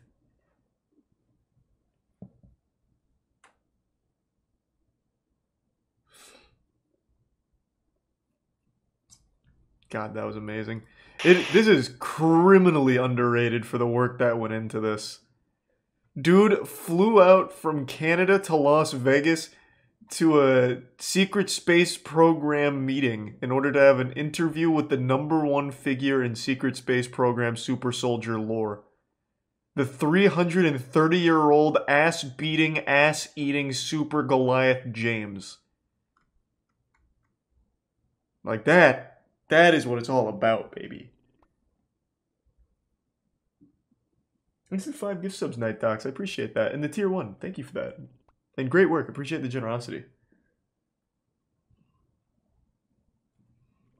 I want to look more into this group on my own time now. The Secret Space Program. I wonder how big they are. I wonder if I can find any numbers.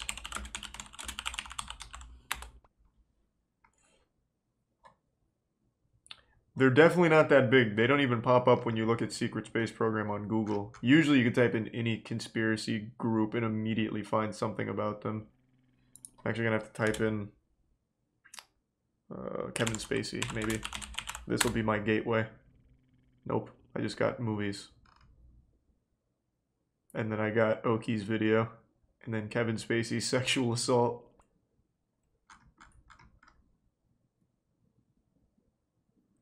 Thank you for the 10 gift subs again, Lawborg. Appreciate the generosity. James addresses it on his website. Let's see.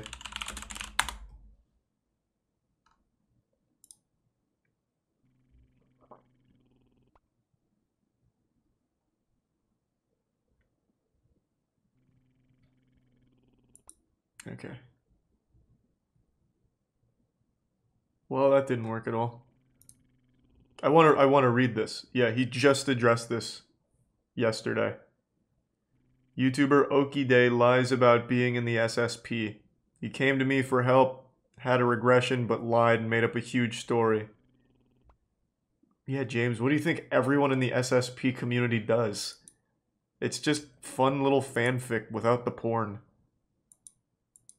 How do I read his post? Does it not work? Do I have to be in the SSP? I have to go through a hypnosis regression therapy session with James in order to unlock my mind to read it? Thank you. That time it worked. I didn't get the 404.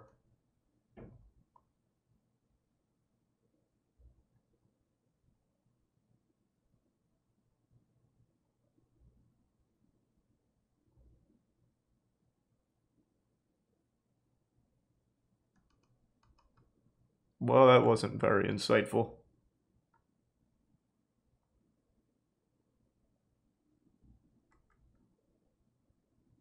Thanks for resub Story Eater and Saki and the gift sub Mouse Bomb. No, we're not doing like Cult Night or anything. I can't read it.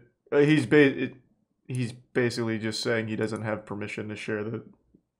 Oh yeah, I see you can't read that at all on stream, sorry. He's just saying you didn't have permission to post the interview or the hypnosis session. That's it. Though he does say we don't know if you're lying or not. So please stop lying to us.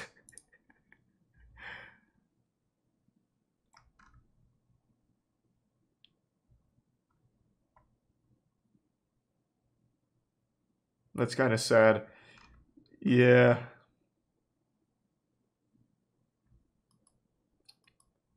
Alright, that was fucking interesting. I love shit like that. I absolutely love it. And you know what I like most about it? It's harmless. They're not hurting anyone by believing that they're Mars soldier veterans who have been biologically enhanced by hybridization with reptilians, vampires, and space zombies. Them thinking that and sharing their creative writing pieces with one another, that doesn't hurt anyone. It's just a bunch of dudes and some ladies occasionally talking about space, sex, and war and drugs or whatever. Like, that's great. Harmless conspiracy. I love it. Love it.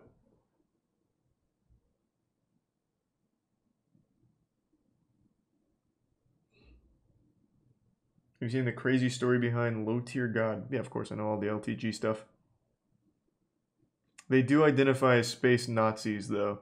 Yeah, like I said, it's a little weird that they chose the Nazis to be the ones that they are a part of.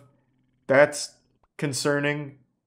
I don't really know why they do that, but like excluding the whole Nazi angle of the secret space program lore, it's harmless. They made the plot for the next Wolfenstein game. Yeah, kinda. Thanks for gift sub CJ, and the gift sub Buffalo. Hey Buffalo. Someone recommended that before Blue Soul. I'm not gonna watch it tonight though. I'm actually getting tired. I think I'm just gonna call it a night. We're not gonna find something as interesting as that for the rest of the stream, so I'm just gonna go to bed. I'm getting tired anyway. Thanks everyone for tuning in. To everyone who donated, big thank you. New subs, welcome aboard. Sub means a lot to me, so thank you for subbing. I appreciate the generosity. And I hope you all have a wonderful rest of your evening and a happy new year. I'll throw you to... Who haven't I thrown you to in a while? Oh, here, I'll throw you to Edgar. He doesn't stream that much. So I'll toss you over to him. Thanks again, everyone. Have a great night. See you tomorrow. Thanks to the resub, B-Town and Tier 1 Tristan.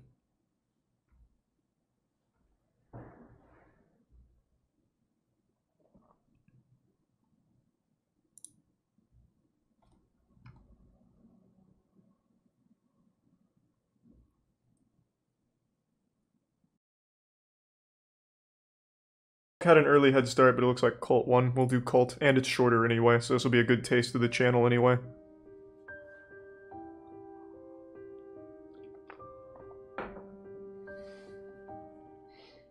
It goes without saying, Thanks to the Prime cults are Smooth. infamous for a very good reason. They are known to indoctrinate people, manipulate them, Mhm. and use them as a collective for the goals of an individual cult leader or a harmful belief system. In many cases, they target individuals that are very Thanks to the 5 gift subs, vulnerable because Gaming they're Legacy. generally more likely Resub to Nuke look and for Ghostly. leadership. Desperate people tend to look for desperate answers and tend to not use their better judgment. Take, for instance, the story of the miracle mineral supplement that claimed to cure just about anything. Hey, from I remember Alzheimer's that. to autism. And as it would turn out, not only did it not cure any disease, did not help any disease, but also contained bleach. Cults thrive when followers of an individual collective prescribe themselves to blind misinformation. Oh, here, hold on. With all Sorry. of that being said, today you we're go. going to dive back into retracing the digital footsteps of one such cult. This is the story of the now defunct Reddit cult of Cantelmoism. I've been on Reddit since day one, going from Dig to Reddit, and I've never heard of My encounter with this bizarre Cantelmoism. topic first What started the when I was looking fuck? for more internet mysteries to do videos on, and I was on another popular subreddit called the Reddit Bureau of Investigation, and I found a post that read the following: Thanks to super Prime unusual Soul. subreddit where every Give post sub is Roberto. gilded an absurd amount of times. Here is ISS Gold, the subreddit in question. I'm pretty positive they're all bots, but why circle jerk thousands of dollars into gilding onto these posts for no reason at all? There has to be So some they're a reason Reddit why. gold At the time cult? I had first checked out this That's subreddit, cute. it was still up, but as of now has been made private. In a nutshell, there were Thanks countless to Tier posts 1 in this Elite. tiny subreddit that contained a vast amount of Reddit gold and silver. At first, it appeared like some sort of test subreddit, something very similar to the YouTube channel WebDriver Torso. While I couldn't Thanks find to any sub proof this was a test Crabio subreddit, and Yeet what I did Yang. find out from a Soulless. comment was what led me to this topic. A user had commented that this could have a possible connection to r/Cantelmoism, which dropped me right into one of the most interesting stories I've ever come across on Reddit. Trying to access sounds like some old Middle Earth shit. You'll notice that the entire community has been banned. What's interesting here is that Reddit actually took notice of this community and banned it altogether. Keep in mind there's an r/Scientology subreddit that is wide open. So what was so bad about this one that Reddit had to take action? I will note the reason for this subreddit being banned is listed as for being unmoderated, but I highly doubt that, as you'll soon learn more details. If you trace this entire situation back, this all starts with a Reddit user by the name of Chris CGC, whose real name is Chris Cantelmo, who became notorious on Reddit for giving away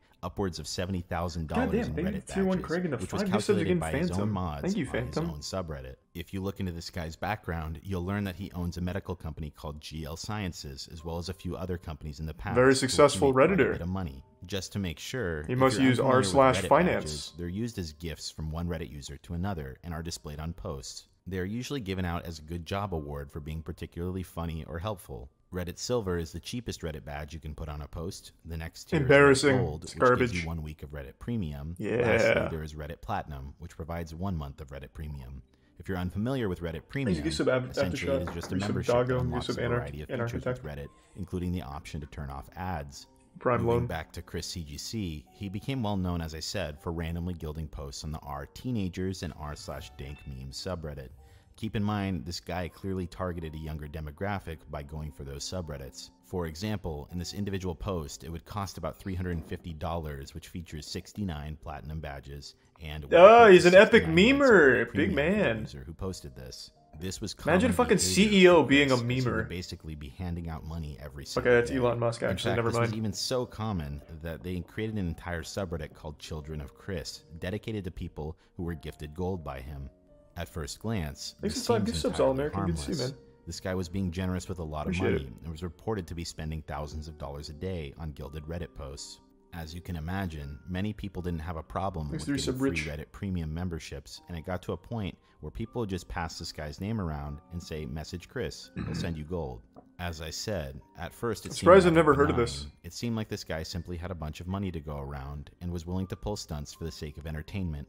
But as time would go on, he would reveal the actual motive behind these gilding sprees. As a result of this guy gilding almost any post that was in his way, many people were curious about the man behind the gildings. A lot of people looked up to him because he was very generous. However, in an interview done by Insider Meme Trading after he gained some attention, Insider Meme Trading, mass gilding sprees, to which he responds saying he wanted to get the message actually cool name, not gonna lie. DMT cured cancer. In case you're unfamiliar, DMT is an incredibly powerful hallucinogen. DMT, or dimethyltryptamine, has been studied in the field of cancer. However, there is no consistent peer-reviewed evidence that would suggest this in any way. And let's be real here. If a cure for cancer was found, do you think a guy would have to do a publicity stunt on Do they also use that for joint pain? To get the word out? In the months to come. Give me 1 second. Hold on. Sorry to pause, but I need to look that up. DMT, they also use that for joint pain, don't they? Let me see.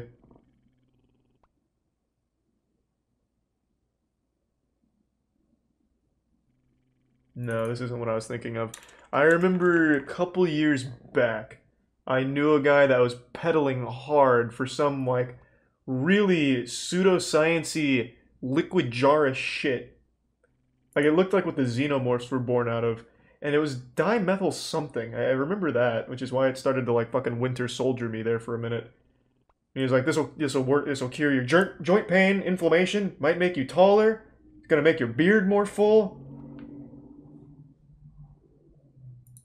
DXM? Maybe. Thanks for the hey, Socks. Good to see you, man. Thanks for the 5 gift subs, Socks and Lich. Jesus. Give the generosity tonight. Goddamn. He still found some notoriety and started sounds to like get a HGH as a result of his generosity. No. Something I want to note here, many of these followers were not in it for the sake of his teachings. However, they were a byproduct of being around him. Nonetheless, a portion of people stuck around and did listen to what this guy had to say. And there are former believers of Cantelmoism. And as time went on, and through the help of Cantelmoism Exposed, a subreddit we will get to, many people started to outline the potential symptoms of a forming cult. As I said earlier, looking back on this situation is I highly doubt it's like a real as all cult. the original threads surrounding Probably just an up dudes to the left. Thanks for the gold, stranger. Deleted. Not to mention, Chris CGC himself was also banned from Reddit. In fact, Chris has been banned more than once. People collectively created a comprehensive list of alternate accounts that Chris was creating, and most of them are banned. What remains is a subreddit called Cantilmoism Exposed, in which we get a full understanding of the situation. The sidebar of this individual subreddit reads the following. Cantilmoism is a cult of personalities centered around Chris Cantilmo, who came to prominence on Reddit through his mass gilding sprees. The cult espouses a form of psychedelic New Age pseudoscience, ranging from innocuous beliefs to dangerous self-harm. Oh, okay, okay. Members of r/teenagers for recruitment. We are here to aggregate information about Cantilmoism and help people make informed decisions to avoid further recruitment. Among the pinned threads in the subreddit, we find one called Outline of Initial Concerns with Cantilmoism. Here we learn quite a bit about this whole fiasco. The thread reads the following. I'm interested in whether or not any true cults have ever emerged on Reddit. I've been following Chris CGC and his sub Cantilmoism. I started out participating for the awards. I had 5 years of premium after a few days of participation, but once I had more than enough gold, I continued to participate out of interest for what is the strangest, most cult-like sub I've ever seen. Today, it is starting to get more renewed interest by the Reddit community. As a leader, Chris CGC has been suspended by Reddit for 3 days, and it was mentioned in a popular and just deleted Ask Reddit thread described as a really weird cult-like subreddit run by a guy who gilds literally all the posters. He talks about how he has terminal brain cancer and that he's cured it with DMT, and believes DMT can cure literally everything, and the users seem to agree for some reason. My personal take is that he's a schizophrenic, but I have no proof. Or just a scam artist, what do you mean? Here's a few ways in which it seems like a cult. Mind-altering practices such as meditation, chanting, speaking in tongues, renunciation sessions, and debilitating work routines are used in excess. Perhaps the main tenet of the whole cult is that DMT is a perfect and godly substance with no bad effects that everybody should be using, and that it cures cancer and AIDS. Wow! In fact, he has gone as far as saying that radiation and chemotherapy are torture and make patients worse, not better, which is extremely dangerous advice to people who have cancer. He has also urged his followers did Chris talk to Steve Jobs or something? Every day, is he responsible for that? Tricked into fearing the sun to make us dumber. The leadership induces feelings of shame and or guilt in order to influence and or control members. Often this is done through peer pressure and subtle forms of persuasion. This is a textbook and egregious example, especially when it turned out that the user YanZZ didn't actually do anything wrong and the cult members refused to accept it. The group is elitist, claiming a special, exalted status for itself. Its leaders and members, for example, the leader is considered the Messiah, a special being, an avatar. No fucking way. All because he was gifting Reddit gold? That's like just spitting in your face and then wiping it off. Reddit gold is useless. The leader, Chris CGC, truly useless. Is constantly referred to as God. He believes that he has special knowledge. I need to look at it. What does Reddit gold do? Doesn't it just grant you access to the Reddit gold lounge? Like, who cares? So you hang out with some pretentious douchebags? Like, does it do anything else? Let's see. What is Reddit gold? Rewarded the post. What can you do with it? Here we go.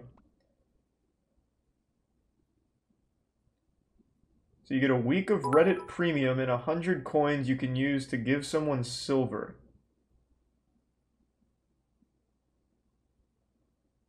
Is there ads on Reddit? I can't say I've perused the internet without an ad block in years. Is that like a big draw? Like you don't get ads? For a week?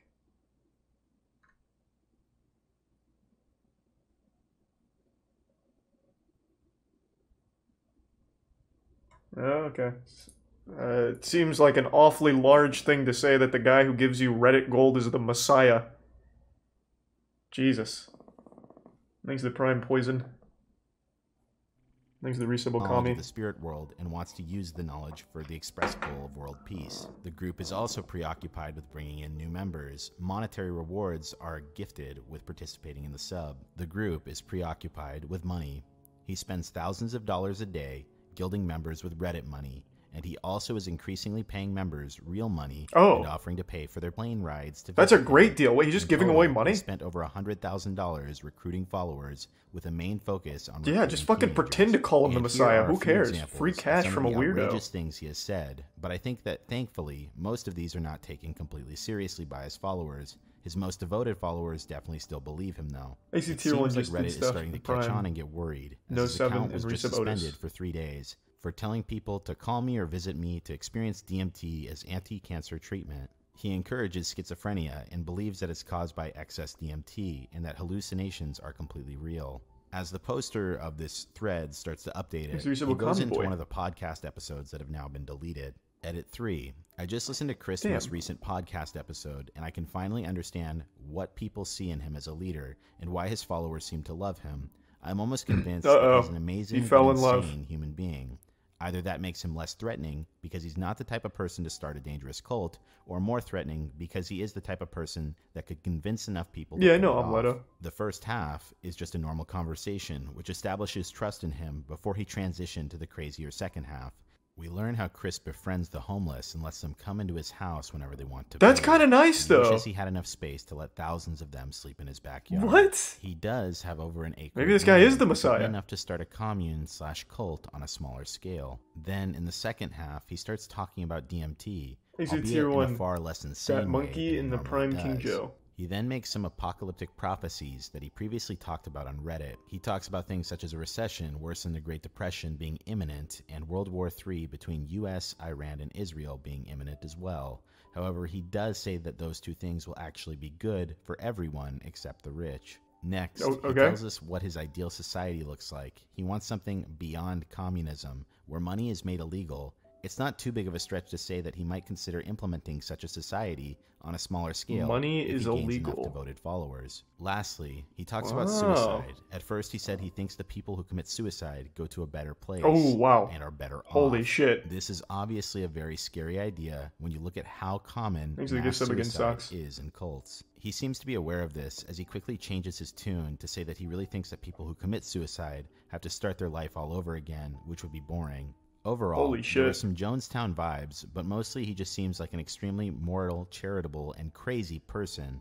His followers fall in love with him for his morality Didn't and pop up charity, for me, Kaiser. missing Well, thank out you on the then if you crazy did, man. side, and that's where I think the danger lies. Alright, now, as I said previously, Hmm. many of the links are dead. However, Interesting. going over to his website, we can in fact see many of the claims and the beliefs held by this guy, and Thanks they for still some stand Monster under the Shark and discovery Gonna Barf section in the of Prime website. Chronic. While it might be insane to think that many people even remotely entertain this guy, he made examples out of a few of his devoted followers. and even Jonestown paid is for one of their the most college, wild in some stories, cases yeah. up to $15,000. Whoa. As a result, many people sucked up to him in hopes of financial gain. But at the time, Reddit turned a blind eye as they were getting paid through the nose by this guy.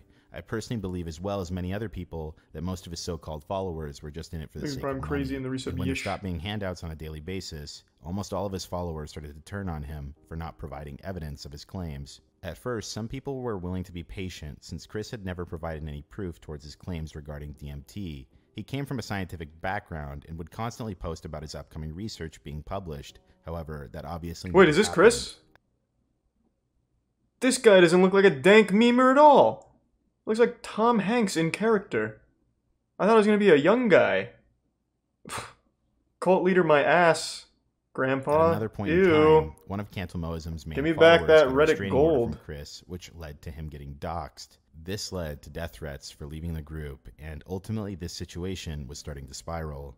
Later on, death threats would flood into basically anyone critiquing the group.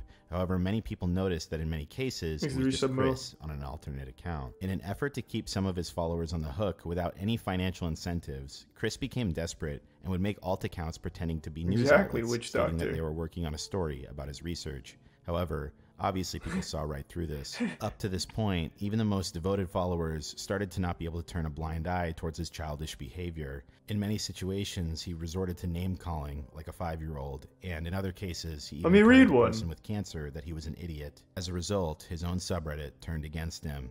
It read the following: "This is a place for a very mentally ill man named Chris Cantalmo to post his craziness. Please get this man help and don't support him. He has no money left, no family left, and nothing good in his life."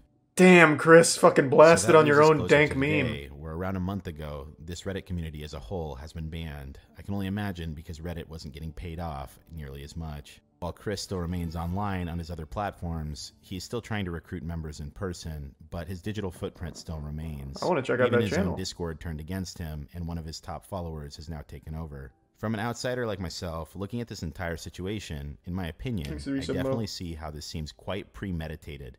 I can see the angle a lot of people have mentioned regarding this guy being mentally ill as well. However, it seems like from the very beginning, this was calculated towards creating a cult. This guy comes from an educated background. He graduated from Yale. He set up a website. He targeted impressionable people, and he used one little sliver of attention and was vindictive towards anyone who didn't agree with his beliefs.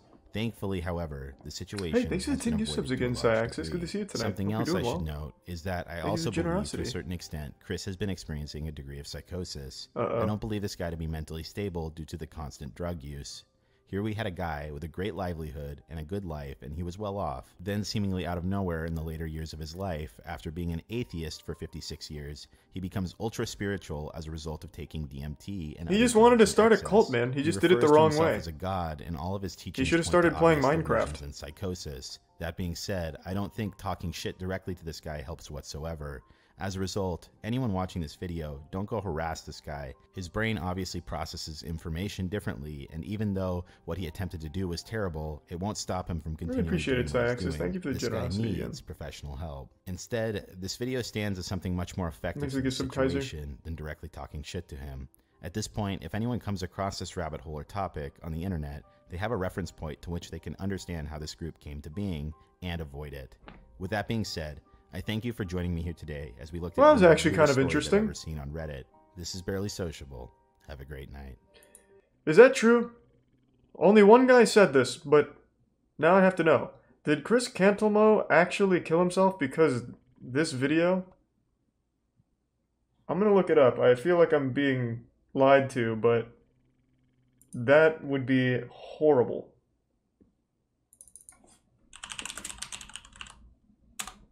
Let's see.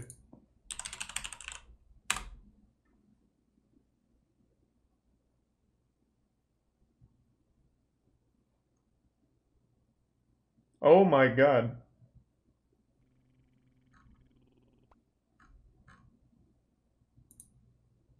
Wait, that's real.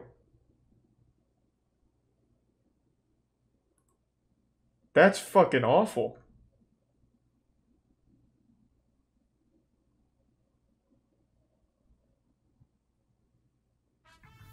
Jesus Christ.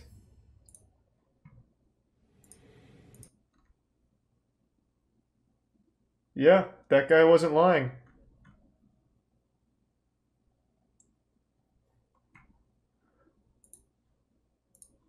Wow. Well, that was a ride. Holy shit. Cult in a dead MMO? Is it this one? This one's 34 minutes. Wait, this one's kind of like a fucking fat one.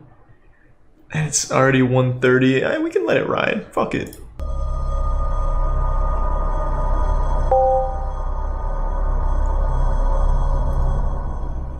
Thanks to the resub Mamalona. Maybe Soul Eater. And thanks to the Prime Lux.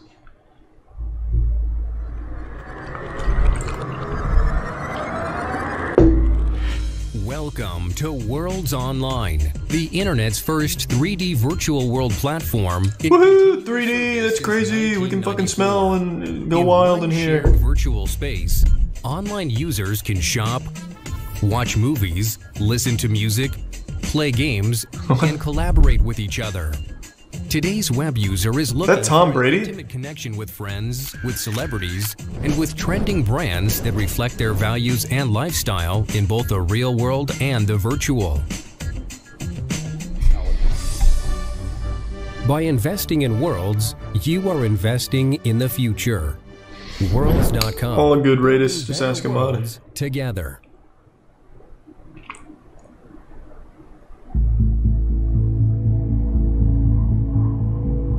Throughout the mid-2010s, an urban legend would surface about a mysterious MMO by the name of Worlds.com. Thanks to the resub Chippewa and the Tier 1 Having cuddles. been launched to the public in the mid-1990s, The game was believed by many to be dead, discontinued, and lost to the inevitable void of internet history. Where? Unbeknownst to most, how do people even find that? From the truth, as Worlds.com was very much still running. But there was a catch. Venturing into the game today presents you with this looks cool. Of nothingness, a relic that was once bustling with life, and you get to play as a duck or a penguin to life supports. The game, expectedly, is completely empty. Thanks for the 5 gift subs, 28 down. Appreciate it. You see, rumor had it that Worlds.com was hiding something, a shrouded purpose that's been kept from the public. Rumors involving in-game cults, boxing, graphic imagery, and virtual stalking have led curious minds to hesitantly venture into Worlds themselves in hopes of finding out if these allegations were true. What the fuck? That's nuts! Alright. This is the story of Worlds.com. Alright, I'm super invested in this now. Is it a cool cult? Did they do cool things like give out candy on holidays and stuff? Or one of those bad ones like the Manson shit?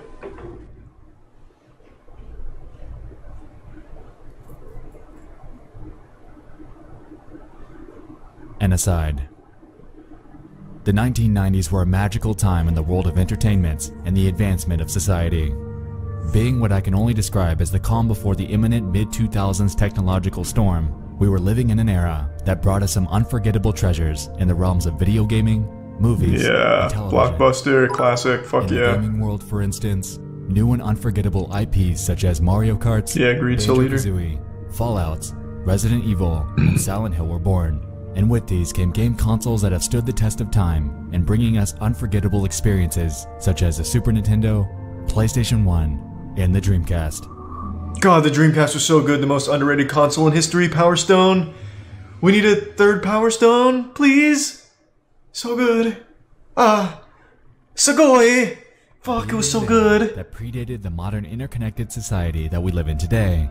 A lot of nostalgia is carried inside of many, as the mid-1990s are remembered as a time when the internet was just barely getting its footing into mainstream culture. Next to Prime Ireland. During this era were nothing but an expensive novelty, at least for my family, and the ones that did have one used them primarily for work. In August of 1995, Microsoft would release a revolutionary competitor to the Netscape Navigator, the pre-existing OG of internet browsing, called the Internet Explorer. Yeah! If you were lucky enough to get your hands on a PC in this era, then, combined with the tools at your disposal in Windows 95, you were able to venture into the vast, wild west of an enigma known as the World Wide Web. God, the internet back then was so wild and wacky. In today's culture, things have changed. I'll never forget when I was horny and typed in like boobies and went to a site that had a demon on it. Sterilized, haunted. Being pushed to the brink of minimalism and moderation. This isn't necessarily a bad thing, but a lot of the magic and charm that existed in the wacky and terribly designed UIs of the past are largely gone, replaced by logos containing simple shapes, any shred of creative color being replaced by whites, Microsoft, and all-encompassing oversimplification of pretty much everything. As you've heard in my incessant rambling so far, the era was magical, and a lot of newfound creative mediums were on the rise. While video gaming via a conventional console was the primary method of escaping into a mystic world, the rise of the internet paved the path for a new form of interactive storytelling and interconnected social gaming. And those were a little something for gamers. As MMOs. Oh. Or massive multiplayer online video games.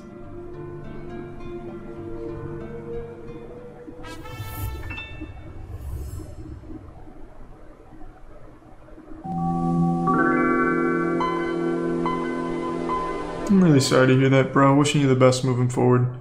It's awful. Of the many websites that were available to early adopters of the internet, one would be launched in April of 1995. Oh, I'm sorry, I didn't see that, dog. My bad, man. The website was created by a company simply named Worlds Inc. and housed a public 3D chat room that players could enter and explore to their heart's content. According to the website, the minimum configuration is a 90 MHz or faster processor with 32 MB of memory. The recommended platform is a Pentium class processor. Okay. real quick, is it just me, or on his voice, is there like a really low voice layered into it? Is it just my headphones, or am I hearing like a fucking MMO demon in there? Yeah? Okay, cool. So it's not just me. I didn't know if my headphones were dying, or if Satan was communicating through Lil Nas's music and infiltrating or something like that. Fucking weirding me out. No one else mentioned it in the chat. 133 megahertz or faster, with 48 megabytes of memory. Windows 95, 98, 2000, or NT. A whopping 80 megabytes of Thanks to Reset Red Rider and space, Marksman. and an active internet connection. The game was a big success, mostly attributed to the novelty of virtual online chat rooms at the time, and garnered the attention of various big names, including David Bowie, Steven Spielberg, and a digital artist by the name of Tamiko Thiel. The latter two actually teamed up at one point and created an in-game environment called the Starbright World, which was aimed at giving seriously ill children an outlet to interact. The gameplay is mostly what you'd expect from something out of the mid-1990s. At the outset of registering your profile, players are given the opportunity to choose between various avatars to represent themselves in-game. Among them are a human, a penguin, a monster, a kangaroo, and a clown. Good selections. Advertising Not bad. websites are various realms. Oh, and you can be on the that Yankees? explore at your leisure. Among the hundreds that you're able to choose from, a few notable ones include worlds themed around David Bowie, the New York Yankees, the band Hanson, the Sky, an Animal House, and a Fun House. Thanks to Resub. Venturing out into worlds for the first time, Spionix. you're thrown into a central hub with other players from around the world. The various themed environments that we mentioned prior are accessible through tunnels and doors that are next to their labels, and entering these immediately loads whichever one you so choose. Pretty innovative for its time, to be Any fair. 3D PC game is achieved using your keyboard and mouse, and also available to you is a chat box, Next allowing Prime. you to communicate to Again, others Grinna. in real time. Now this seems like nothing out of the ordinary. Along with the primitive graphics, the game is pretty substandard today. At the time though, this was absolutely groundbreaking, and PC owners flooded this thing, giving it a burst of life that would deem Worlds.com a massive success. Fuck yeah. As with anything that's been crafted in the digital age though, the user base began to decline over the years. With the Kinda advent seen of it. various More like Second competitors, Life. The mid-2000s brought with it the inevitable desertion of the Worlds.com user base as players moved on to bigger and better ventures. Second Life, RuneScape, Toontown, VMK, MyCoke, Habbo and Hotel. Yeah, I knew it was were becoming coming. viable alternatives that not only looked better, but gave players more to do with their own distinct charm. You may have noticed that most of the names Soon, that start Rotok. off are now defunct. The Toontown, VMK, and MyCoke live support plugs were pulled as their developers encountered an existential problem that was prevalent from the start. They couldn't find a way to monetize them. Combined with this, the fact that these games were all run with the help of moderation teams and ongoing servers, it became evident that as long as these virtual worlds were online, whoever it was that was running them was losing money. At this point, you'd expect Worlds Inc. to pull the plug. With the dwindling user base and aging game mechanics, it seemed like this was the only sensible way to go. Oh, giant spider, watch out, holy shit! Or release something new and optimized for the next generation of online gaming. But they didn't. Damn, this place is popping off As in a there. matter of fact, Worlds.com is still downloadable and accessible to this day, and stands as an uncanny and deserted relic of the past.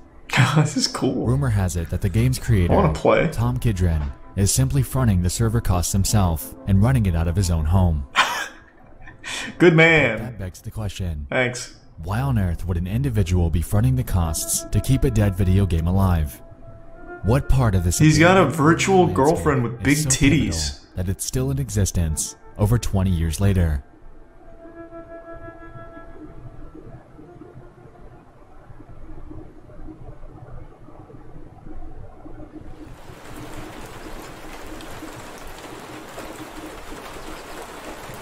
This looks so cool. Look at this. In the short span of time that I've been here, it suddenly dawned on me that I'm visibly the new guy. Everyone here seems to know it. Uh-oh. I'm not a regular. They think he's a cop. They think he's the feds. Down the rabbit hole. Run! Get out of there! Engage, no clip.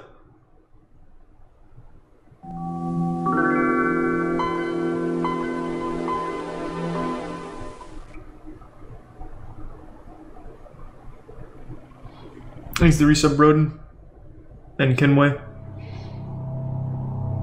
Yeah, someone is still running the servers, he just said that. Rumors began to spread about the game thanks to certain anons from 4chan's VNX boards. Allegedly, there existed potentially illegal and cult-like behavior from the game's handful of players during that time period.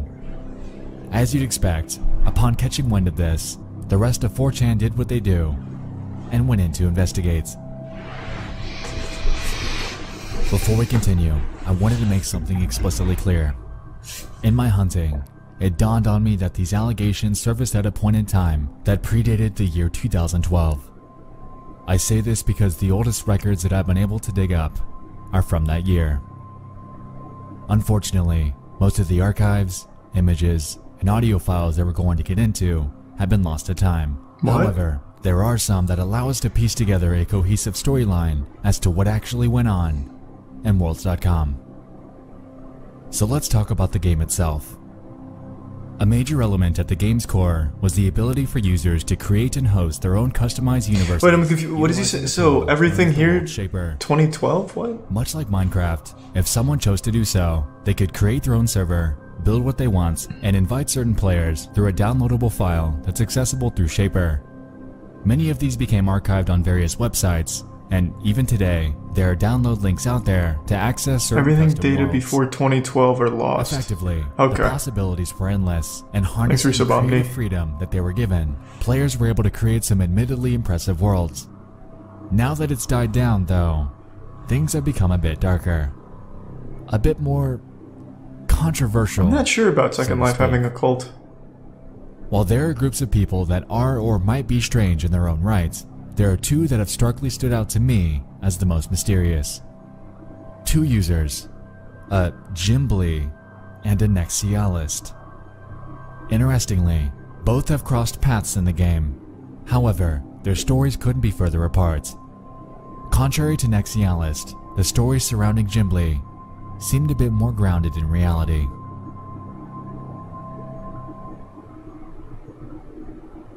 But we'll get to it. So what are this? Are those like the two raid bosses or something in here? The two different big groups?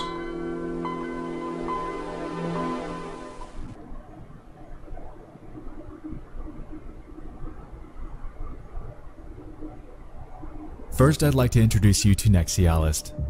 According to an early 2012 blog by the name of ForgottenWorlds.com, the profile piece on him states the following.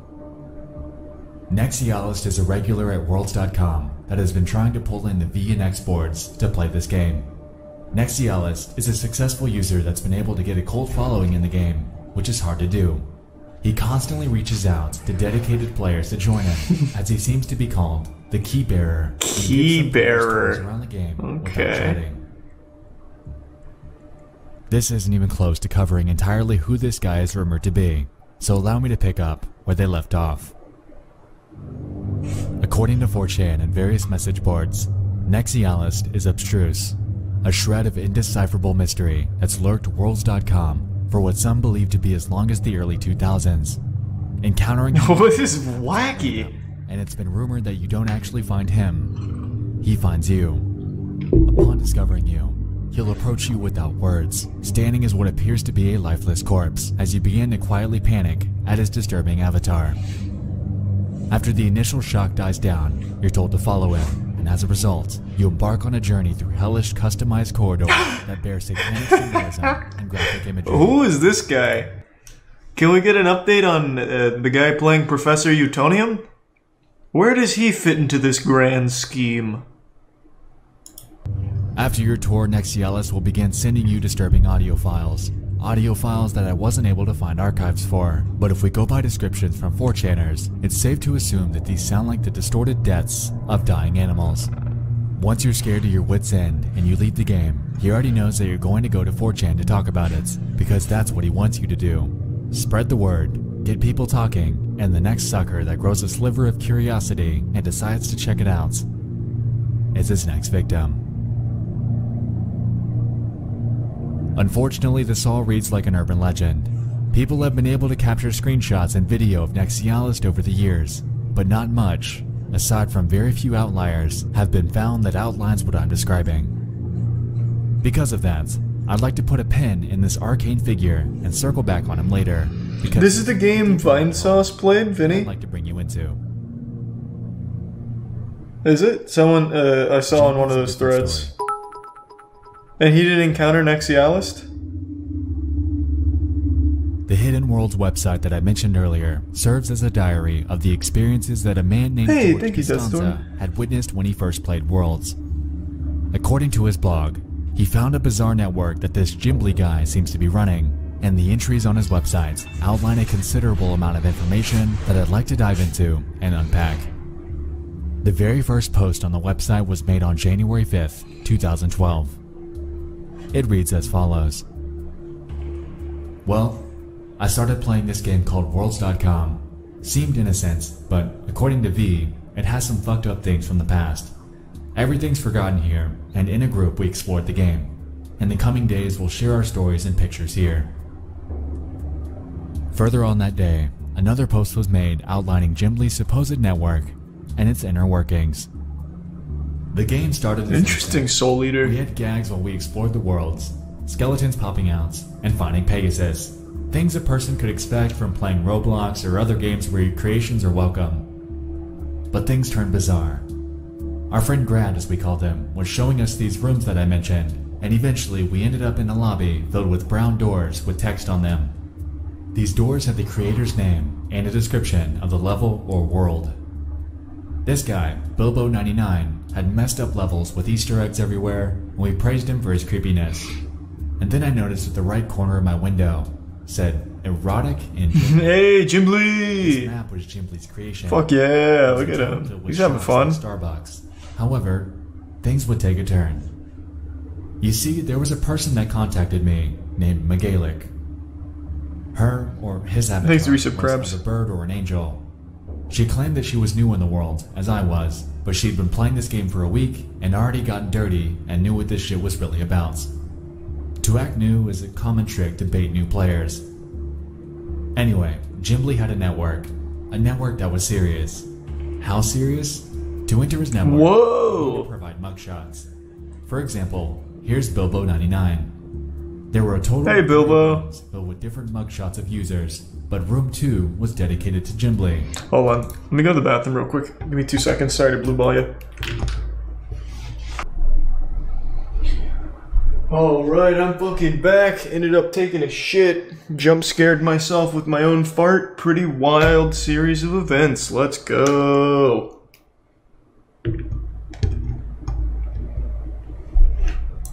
So we scavenged for Megalik and found this. Well, I can't do that right now, Radis. You're gonna have to ask a mod. One thing I found that was standing out was a user named Kelikar. She was in the porn gallery, and I compiled this. It seems like someone has stalked her, and the rooms were labeled Kelicat. This user must have been a fat cat in the network. As you can see, Kelikat's written there, so what Jimbly does now is retrieving nude pictures of regulars that are still left. Megalik was the proof that we needed, since she'd only been playing for a week tops. Wow, Jesus, Jimbly. Below this, George displays the various screen caps that he was able to take of the various mugshots of different users. Of the bunch, he was even able to grab a few of Jimbly himself. Intrigued by this atypical finding, he decided that him and his group of friends wanted to investigate a bit on their new friend. I don't think I've seen that, Kumgar. As it turns out, there was a bit more going on with them than they initially thought. And yet another post from the same day, titled, Megalik, a man or a woman, he describes the following. Megalik's nudes that could be found in the other post seemed too good to be true.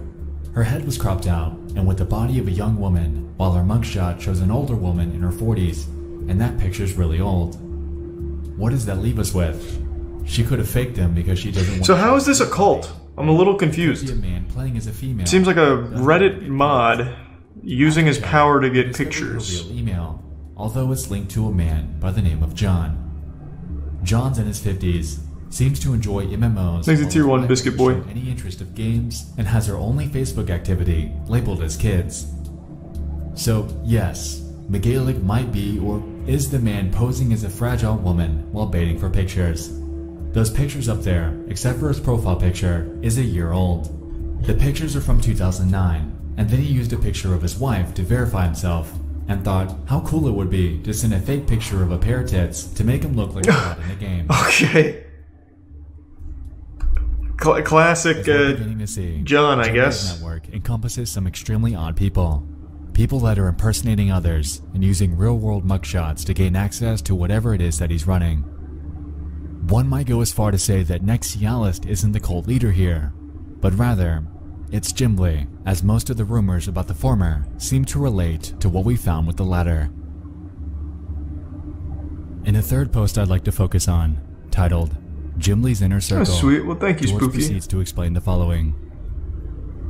The last post was about this weird map, about a man going by the name Jimbly that was trying to get naked pictures from regulars, or old players that were still active. So we stalked him. He hung out at a beach, but once we arrived, they'd all scatter and disappear. Thankfully, though, the friend tool and a broken avatar tool could let us teleport to them while wow, good shit. But that was for later. Meanwhile, we scavenged the net for Jimbly. We found his website, jimblyworlds.com. Whoa, Jimbly. jimblyworlds.com/pics, only to show a black screen with red typed text that said darkness. Pretty cool website. George reveals publicly accessible information about Jimbly, including an email address, before closing his post with the revelation that also, Jimbly's into traps. This can be found in his porn gallery. With this in the back of our mind, you know I couldn't just let this go. I had to get in. I had to find out if this was real. There's no way it'd still be up. Jimbly and began my hunt. What would it be, 7 years later? Jeremy Erickson. I start a message and write the following. Good evening, Jimbly. I've recently started playing Worlds and was interested in joining your in-game network to congregate with yourself and other players. Upon consulting with a few anons from X, I was told to reach out. I've downloaded a few worlds from your websites and am currently trying to get them working. Just let me know what I need to do when I'm in. Thanks, Jeremy.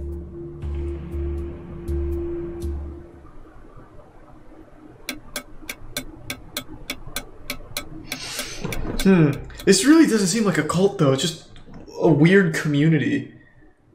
So maybe it gets culty now. After a trek through worlds, a lack of a response, and dwindling time to wait, it's beginning to seem like Jimbly either isn't currently active or simply doesn't play this anymore. Though, I have a hard time believing that, considering the fact that the Whois domain search on his websites reveals that it was updated on November 5th of 2019.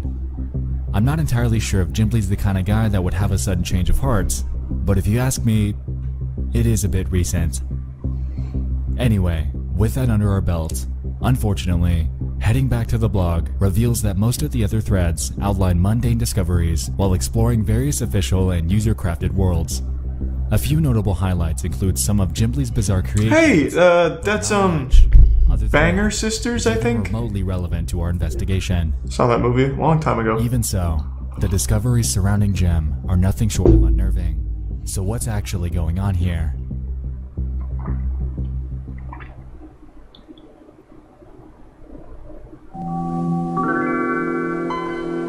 Here's the Prime Purple Elite.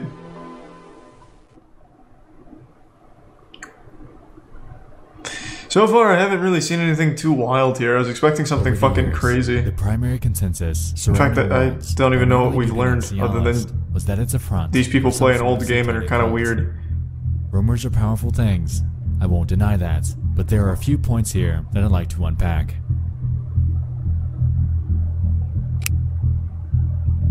Contrary to Nexialist, Jimbly surprisingly hasn't generated much buzz online. This bizarre, cult-like network that he seems to have created how is it cult-like though? Effectively cements him as somewhat of a wild card in my theorization.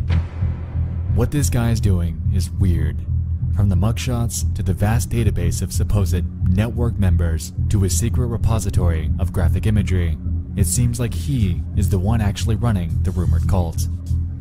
While it doesn't deal with Satanism and death like the urban legends claimed, this guy is, whether he knows it or not, effectively catalyzing a situation in which people run the risk of being doxxed. It took George not even one full day to piece together the real identity of the wife and man behind the McGalick mugshots, and it's unclear how many other selfies that he has stashed away in the world that he's, according to the blog, been building since 2005. To be frank, aside from the lack of a response, I wasn't able to find much else surrounding this guy, and it's safe to assume that there are others like him.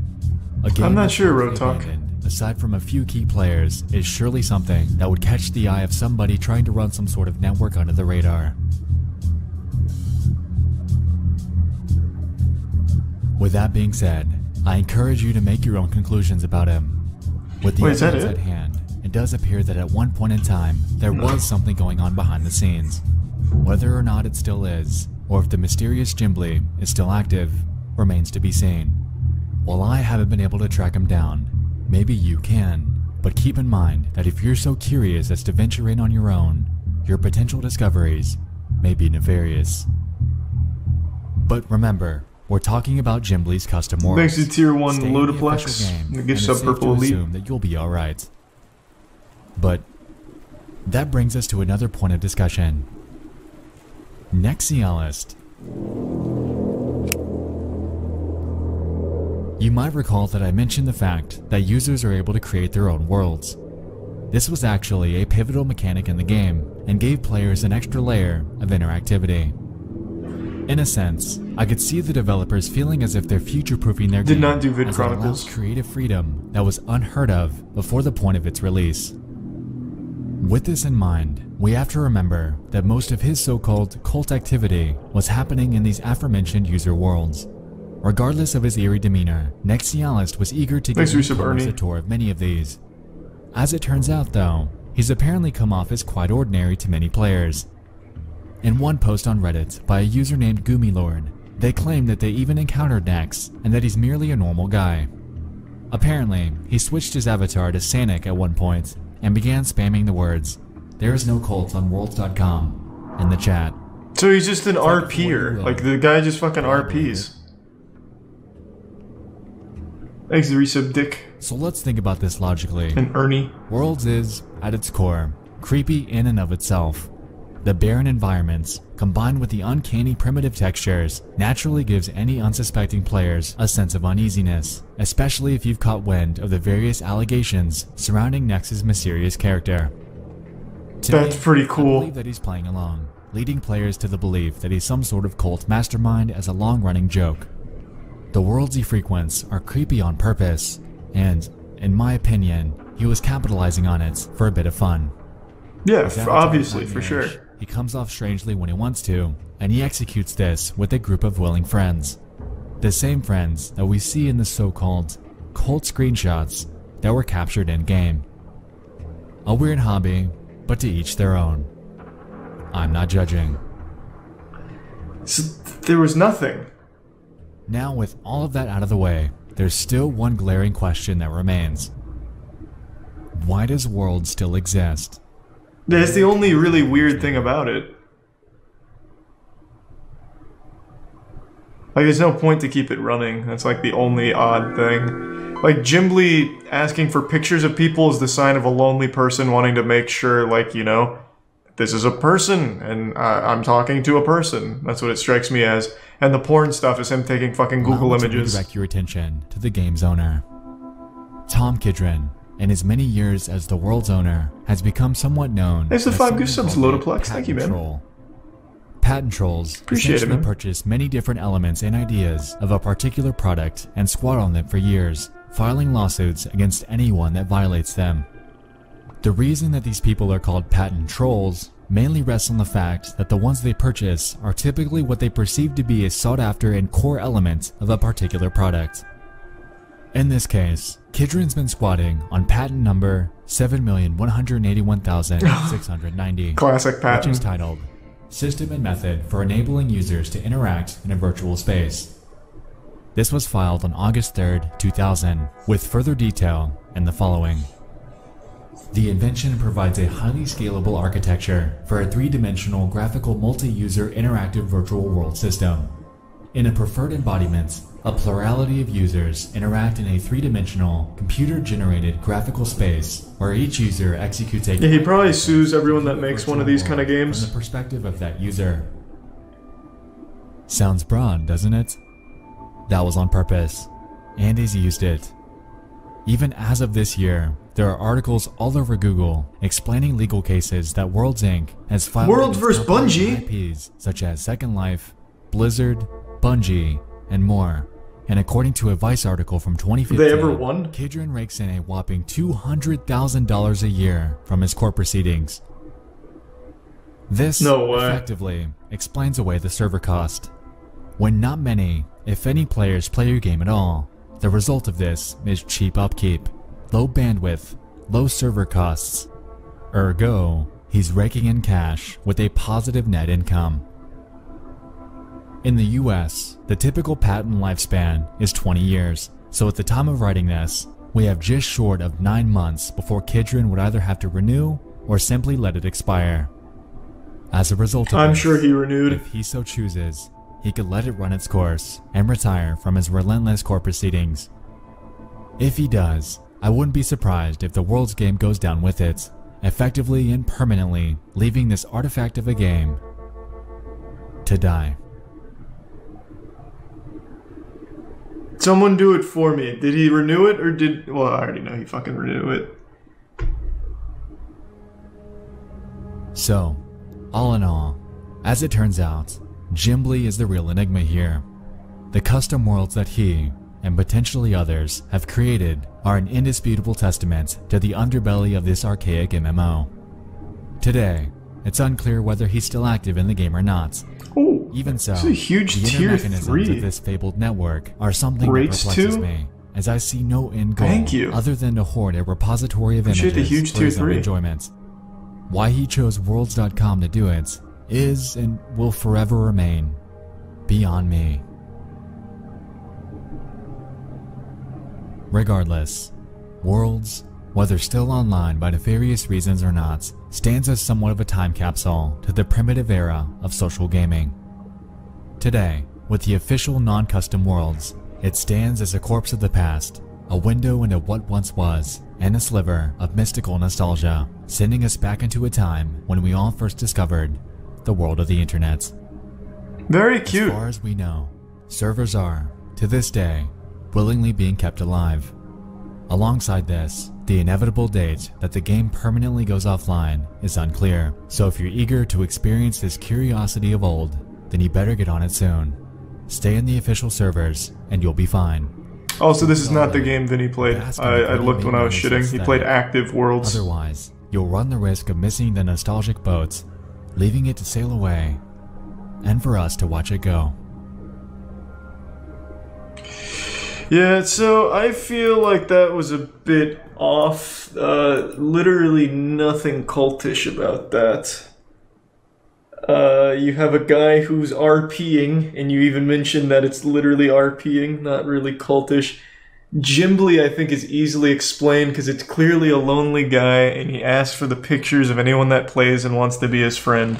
Not the most uncommon thing in the world. And the porn shit was just stock images, right? So it's not, like, I don't know where the cult was.